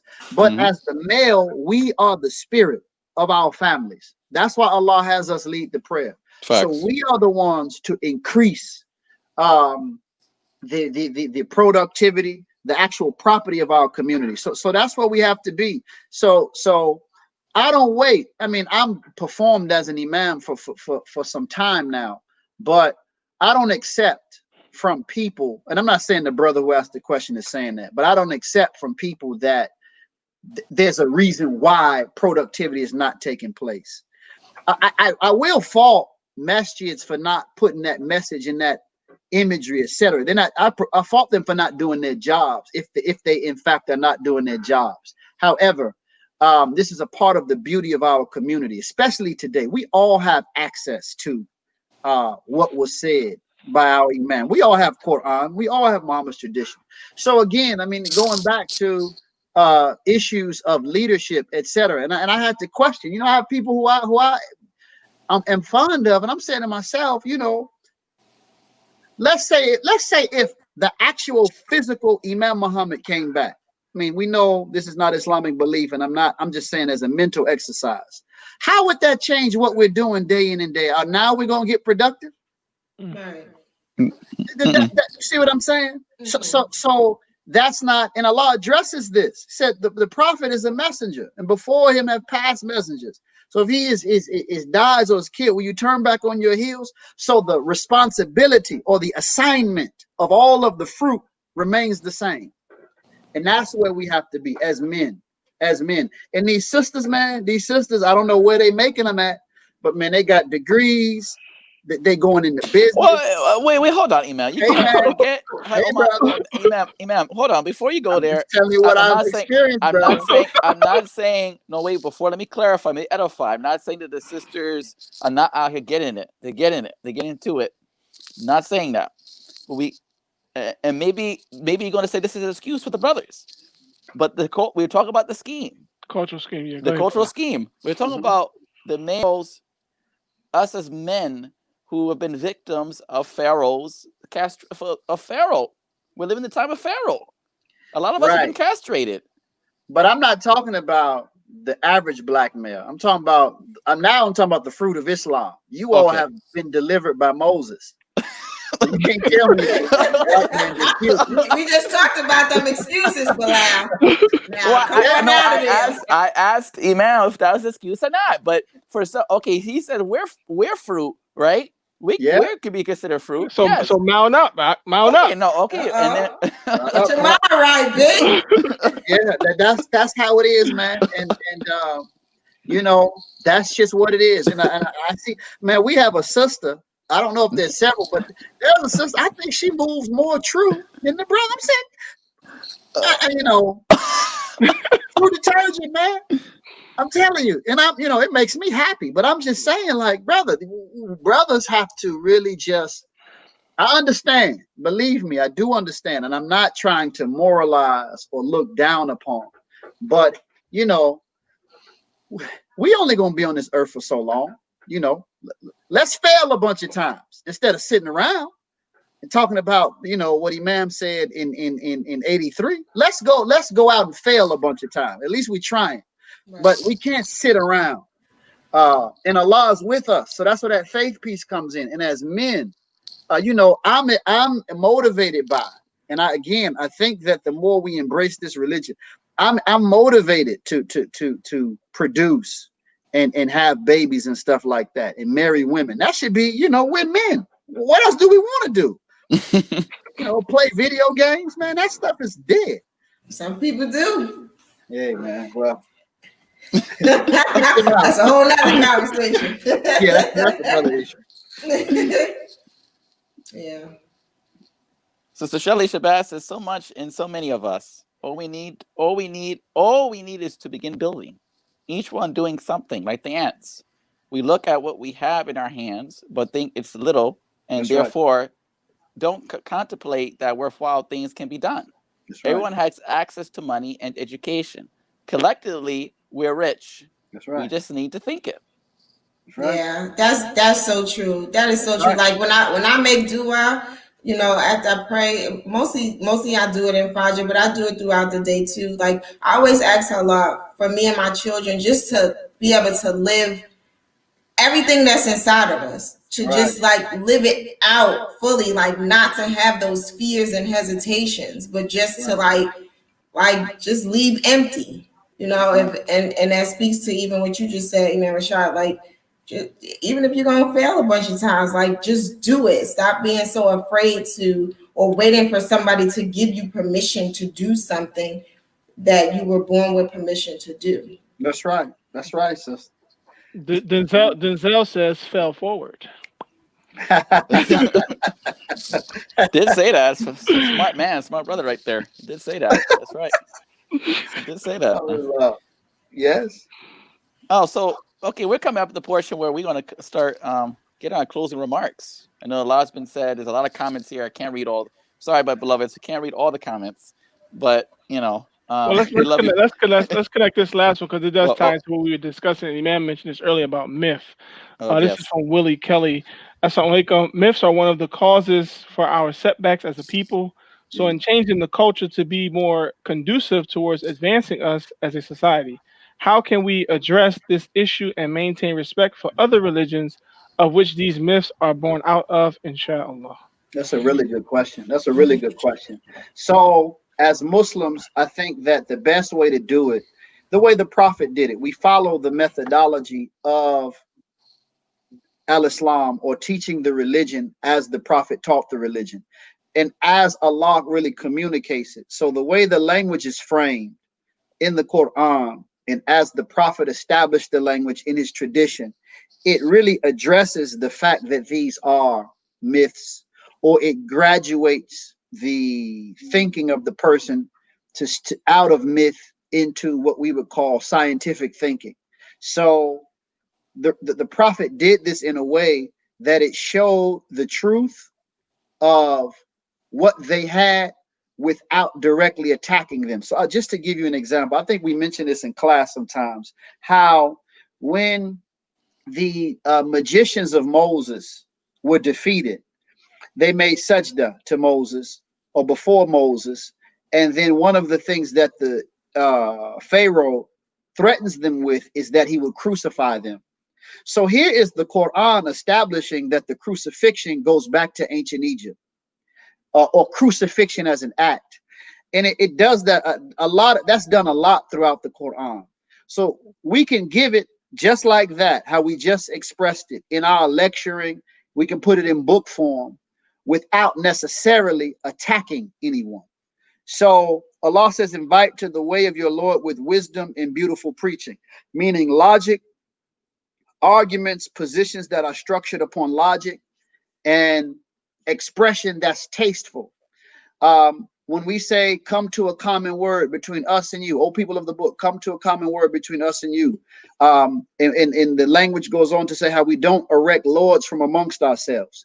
If we just talk about, if we can appeal to the good senses of Christians, not in an attacking way, but to just point out, like in the message of concern, look at the effect that presenting God in the image of a man has on the psychology of the people of the world. If we can just present the logic and really avoid being combative, I think that that's a real good way to address those myths, because they do have to be addressed. They do have to be addressed. A big problem with that is when we address the average Christian or the average Jew, they don't know, just like the average Muslim doesn't know. The average Muslim, they don't know. They just hear some stuff. So it's the scholars who are really guilty of perpetuating myth, because a lot of them know it's myth, and they'll tell you behind the scene, yeah, we know it doesn't mean that, but they don't give it to their congregation. So oftentimes when we have these sort of high level discussions with, cousin Bobo, he doesn't know what you're talking about. So that's the other thing. We have to, be aware of context. In other words, where we are and at what time. And that will really determine how we address whatever that needs to be addressed. So we do need more academic work in our community. I do believe. I think that what I mean by academic community, I don't mean this sort of, if you come listen to me, you're at the, Imam such and such show. You're in a real academic setting where you can take this and go anywhere with it in any respectful environment and present, and they would respect you. It can't be something that's particular, like only we would get it. That's sort of an indication it's probably not that strong. It's not that strong. It has to be something. So I do think that we need more individual persons to arise to the challenge of scholarship to address these kinds of issues as well. Excellent. I guess that'd be my last thing I wanted to tie in, because that's where we also want to connect in the conversation before we close out, is the a theory around cultural, I think it's cultural schema theory, and how the psychologists in academia how they see schemes and culture and the effect of culture in how we see each other in other groups in society. So I really appreciate you making that connection before we close out. Alhamdulillah. So yeah, go over. I'll start it off there. I got my little sister here. I got many sisters by marriage and by the community, but this is actually my blood sister, my one and only. I saw her in the comments. Yes, Alaikum, sis. Halima. shout out to her. She's definitely killing it. She's our little scholar chef. I actually met her before I met you, Dean. I didn't know she was your sister, but I met her years ago. Yeah, that's the protected one. You know, nobody touched her growing up. It was. I'll tell this quick story. One time, going back to the unfortunate situation that you brought out about the sister stepping to the brother, and the brother and cowardice killed the sister. My sister had that same spirit as well, and you know, people knew not to mess with her because that's my sister, right? But then they would say, go get your brother. Say, you don't gotta get my brother. I can handle you myself, right? So our sisters do have that spirit. They do have that spirit, but we do, as men, we have to be more responsible and create situations because, like Imam said, if that would happen to our sister, and we see that sister as our sister.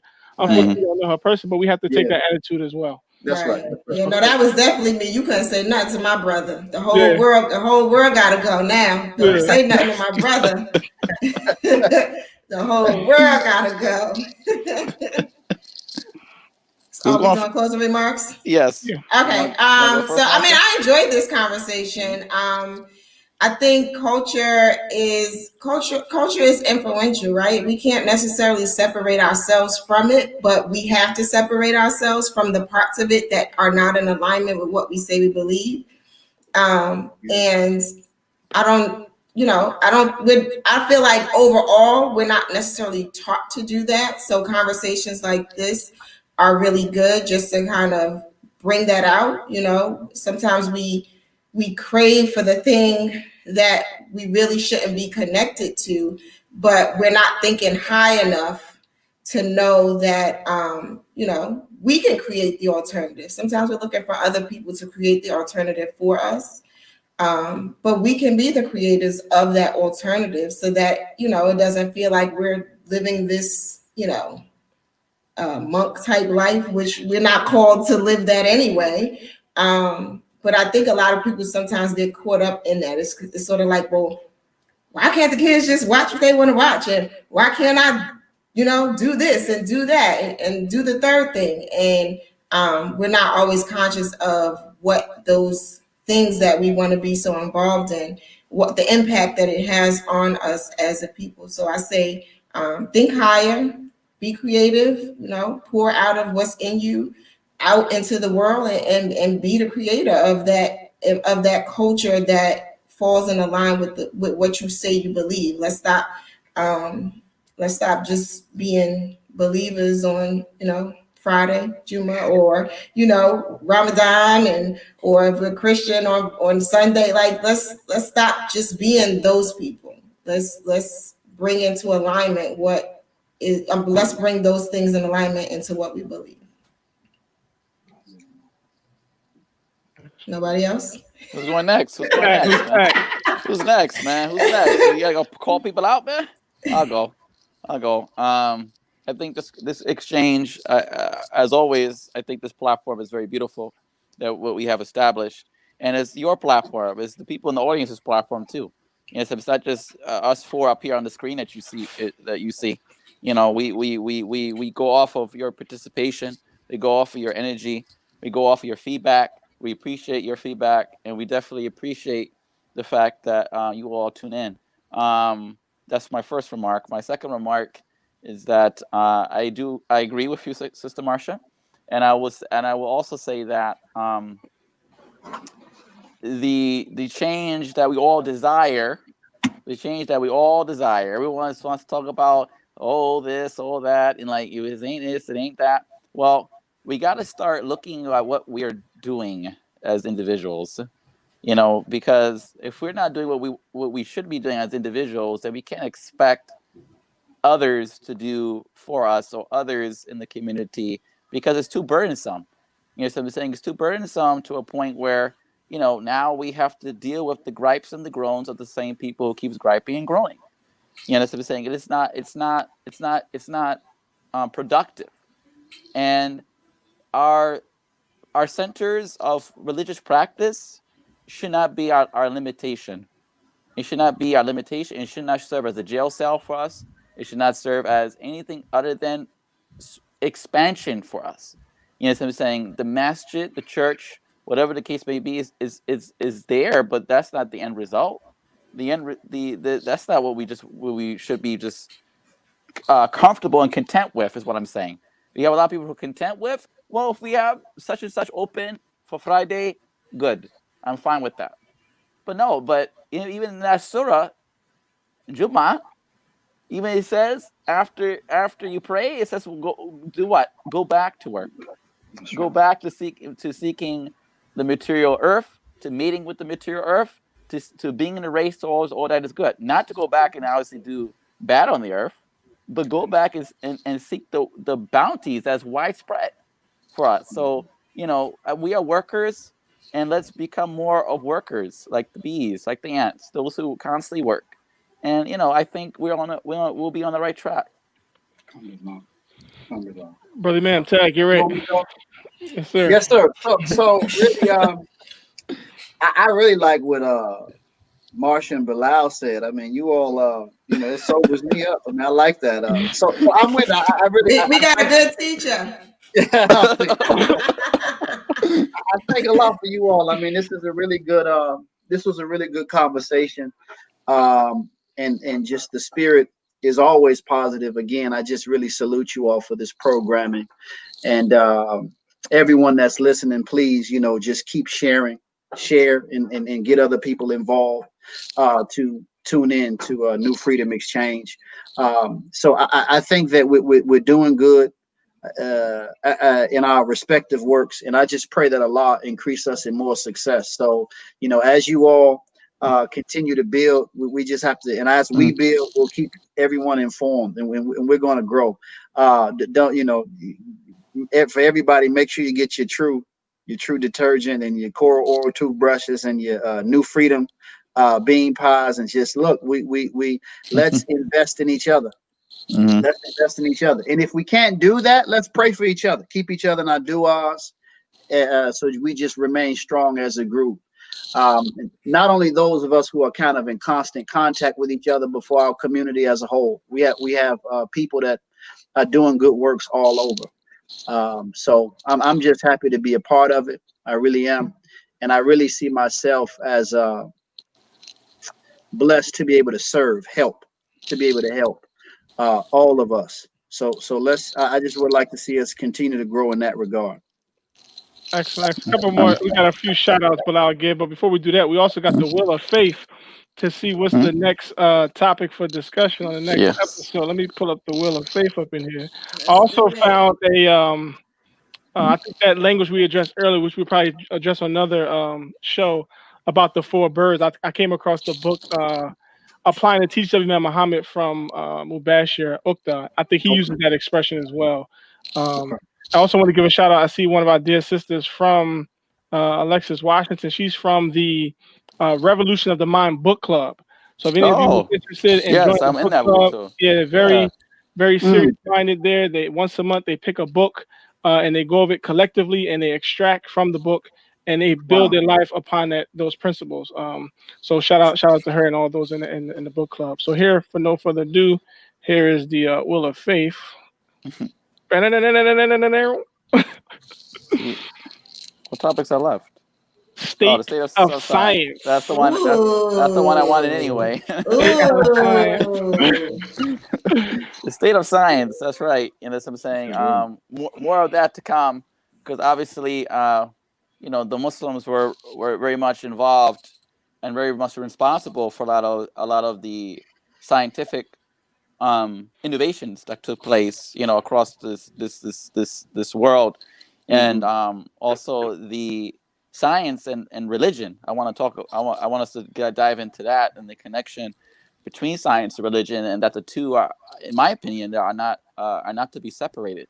You know what I'm saying? And when we start separating things, is how we create. That's how these other theologies and ideologies have crept into people's minds. Right. We know that Allah has created this gravity. That's what holds us up. There's no doubt of like, oh, it just came to being. It's holding us up. No, who's holding you up? It's not you. You're not holding yourself up. We can't hold ourselves up. And it says Allah who holds us up.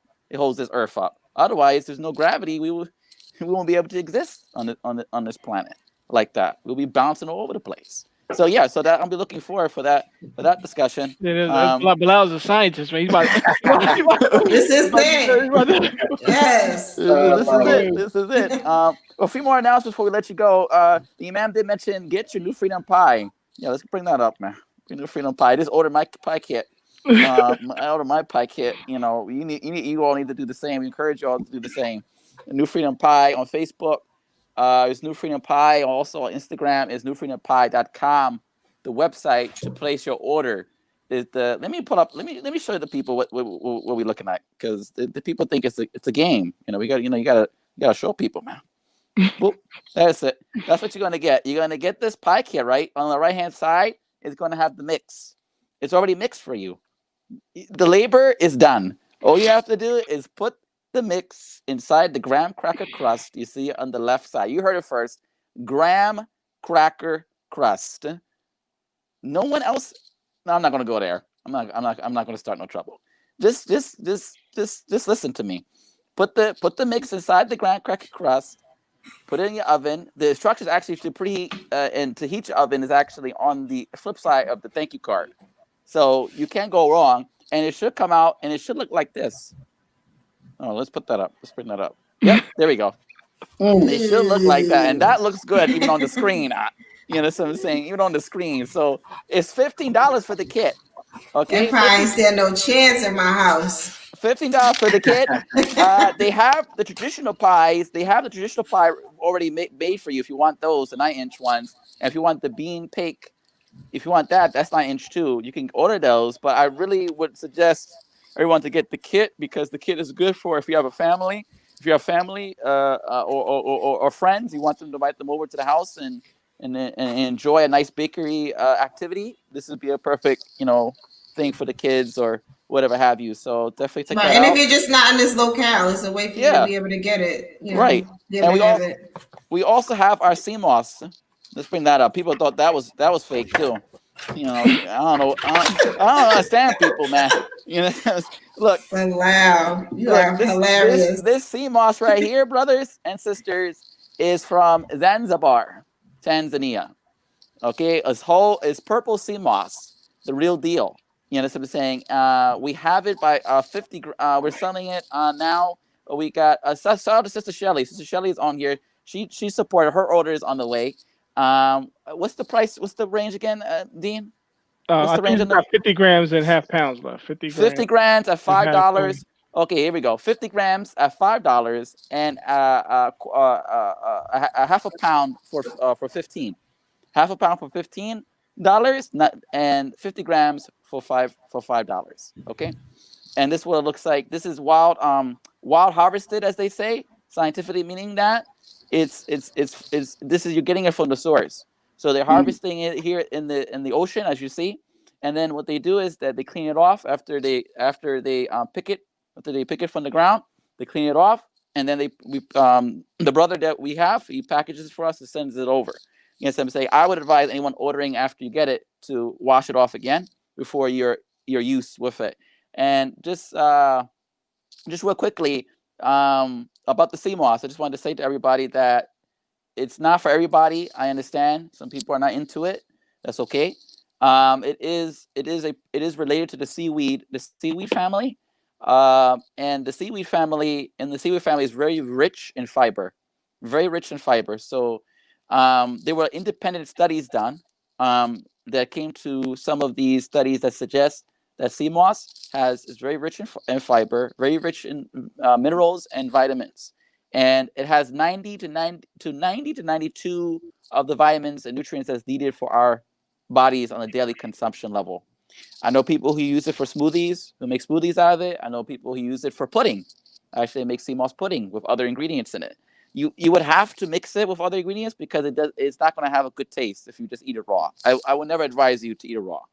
You know what I'm saying? I would strongly advise strongly take my advice. Please mix it. There's good YouTube tutorials out there on how to mix it, and you can get other fresh fruit and vegetables, and you can throw it in there and make a nice smoothie for your morning breakfast. Also, True Detergent, as the Imam said, the True Detergent product is our product. Shout out to the brothers from our community who are veterans, Muslim African American veterans who have served this country, and they have established a product. They have come up with a product that is ours, and that's for you all. Who was listening? This is an African American owned laundry detergent, and has expanded to laundry detergent, not just the detergent, but they also have the fabric softener now, and they have some other products too, and they have the pods. I think they also have the pods now, something that Tide and all these other companies do. So when I support your own, what I'm saying. So we have this beautiful product here for you all as well. Also, lastly but not least, before we get to the last announcement, well, there's a couple more. I know I don't want to take up too much time. David's Dollar, by our brother Tariq Touré, who's one of our poet laureates in our Muslim community. Young brother, he's been on the show a few times. I know the brother personally. He's a double HBCU grad of Bowie State and Howard University. And again, if you haven't seen any of his poetry, I would strongly recommend to YouTube his poetry and support this brother. He has published a children's book with the help of our beloved sister, Anika Sabri, who is a great illustrator in our community, a graphic illustrator. David's Dollar, a story about a young man who goes with his father. His father gives him some allowance, and he wants to spend his dollar. And his father shows him how to spend his dollar, where his dollar goes and circulates, how it circulates in the community. This is a very great book. We have it. In fact, should I get mine? Should I I have my. Hold on. I'll grab mine okay. while you give announcements. Hold on. Okay. I'm gonna keep going. Okay, Marsha's gonna grab the book. The book is on sale. He got restocked, so we wanted to support our brother and make sure he sold out the first time. We want to sell him out again. We also have Make It Halal NFX. That is our partnership with a sister out of Maryland. Her name is Nadia. She has she's a herbalist into natural remedies. She has a COVID. Also, she has a COVID kit for those who have COVID-like symptoms or have been diagnosed with COVID. She has a kit that you could purchase with all herbal remedies to help with your COVID-like symptoms. You could give her a call for consultation. She's on Deen, can you pull up our Facebook as well for the sister, for her business, so we can shout her out properly. But Make It Halal NFX. If you have a product that's handmade, if it's handmade, it could be whatever you're making, body scrubs or whatever, and you want to get it certified to have official seal on it, official halal certification seal, and go through her classes that she has, which tells you, of course, Islamically what is permissible when we say halal, what is permissible to use in products like that, and also goes over the the FDA's rules and regulations, and also gets you certified to present your product in the billion-dollar halal industry that's out there in the market, because you get certified with the European Union as well, which is basically the whole international market, if you would. And this is our website we have right here, up on the screen here, and this is called the seven cures. Kiss. What's that? I can't. What's that? Kiss al Hindi and Zamzam. Hindi and nose drop. And nose drops. So this has Zamzam water in it, actually. This has Zamzam's water in it, actually, too, as well. So definitely check it out. I got that David's Dollar. Oh yes, back to David's Dollar. So that's the copy of the book, believers, brothers and sisters. That is David's Dollar right there, illustrated by Sister Anika Sabri and authored by the poet laureate, award-winning poet Tariq Touré. Please support. And lastly, for us, before we get to the last announcement, which we'll have our brother Imam Rashad do, our Patreon account. Please support us in our ambitions to give you digital content every day. Daily content, daily digital content. There's several tiers. You can come on to become a monthly donor, a reoccurring donor. Not just if one-time donor is okay, we'll welcome those too. But if you become a reoccurring donor, that'd be more beneficial to our cause. to help us invest into making more content, and also invest into getting more things for our studios. That we have two digital community centers in PA, one in Philadelphia and one out in York, that we're developing, which are going to be sites for skill building, community building, family building, entrepreneurship. We could be training on podcasting and et cetera, et cetera. And it's going to be actually going to be the site for the museum that we're going to be we're doing a virtual museum as well.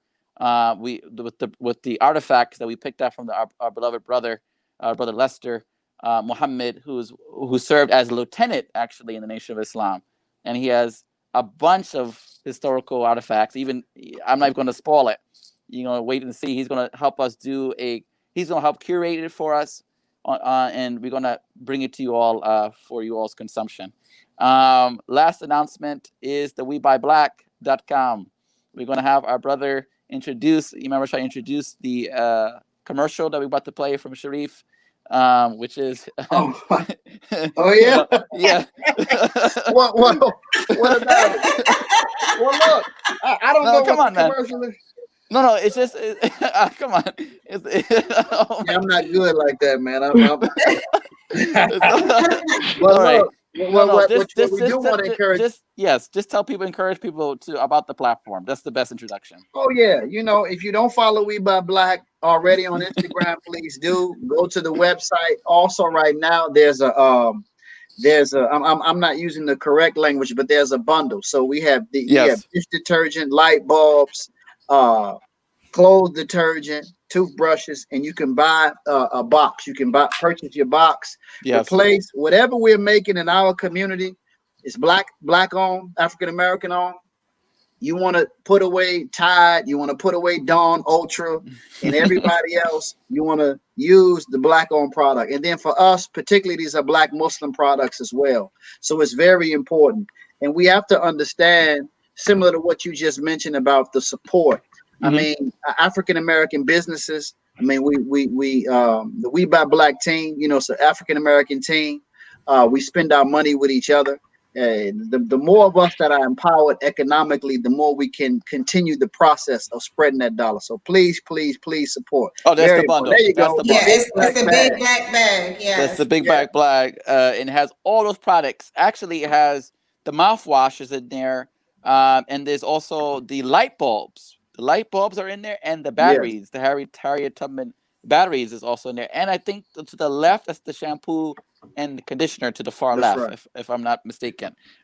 Those are also in there as well. One more announcement. We got a big show coming up, a new segment. Our brother Hakeem Sabri came to us with an idea, and we are honored to have this discussion on here. And just give me one moment, because I just forgot I actually forgot the theme. So give me one moment to pull it up. Here we go.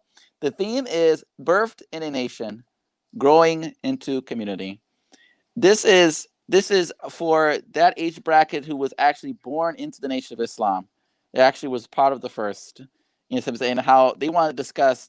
We will be bringing you various members of the community allow them to tell their stories about the first, and also how they transition into the leadership of Imam Al-Fadhi Muhammad. That's coming up. That we will start that on December 12th. So you will see an announcement on December 12th. Hakeem will come. He'll be the first one up. So if he's listening, Hakeem, get ready.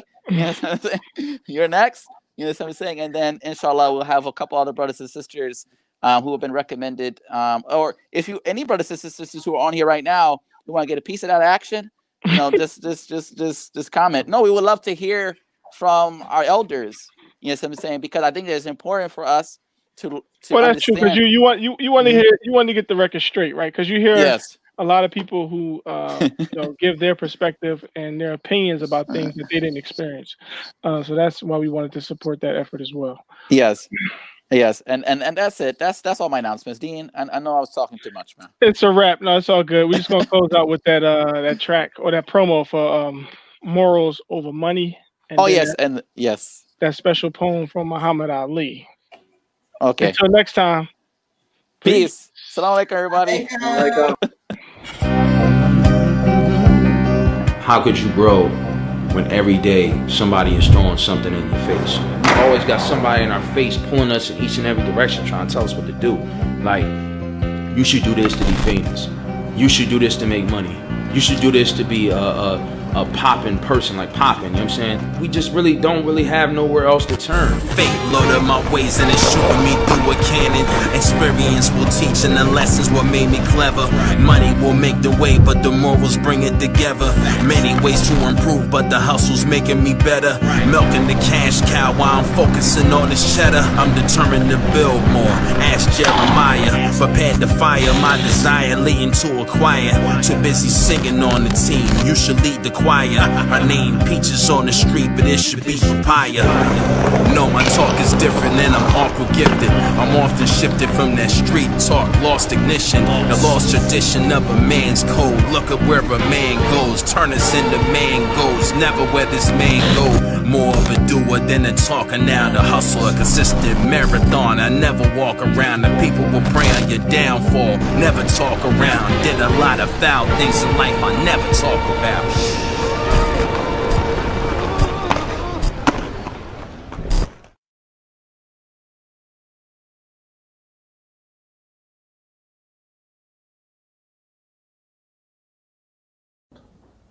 What would you like people to think about you when you've gone? I'd like for them to say he took a few cups of love. He took 1 tablespoon of patience, 1 teaspoon of generosity, 1 pint of kindness. He took 1 quart of laughter, 1 pinch of concern, and then he mixed willingness with happiness. He added lots of faith, and he stirred it up well. Then he spread it over a span of a lifetime, and he served it to each and every deserving person he met. Muhammad Ali, thank you very much.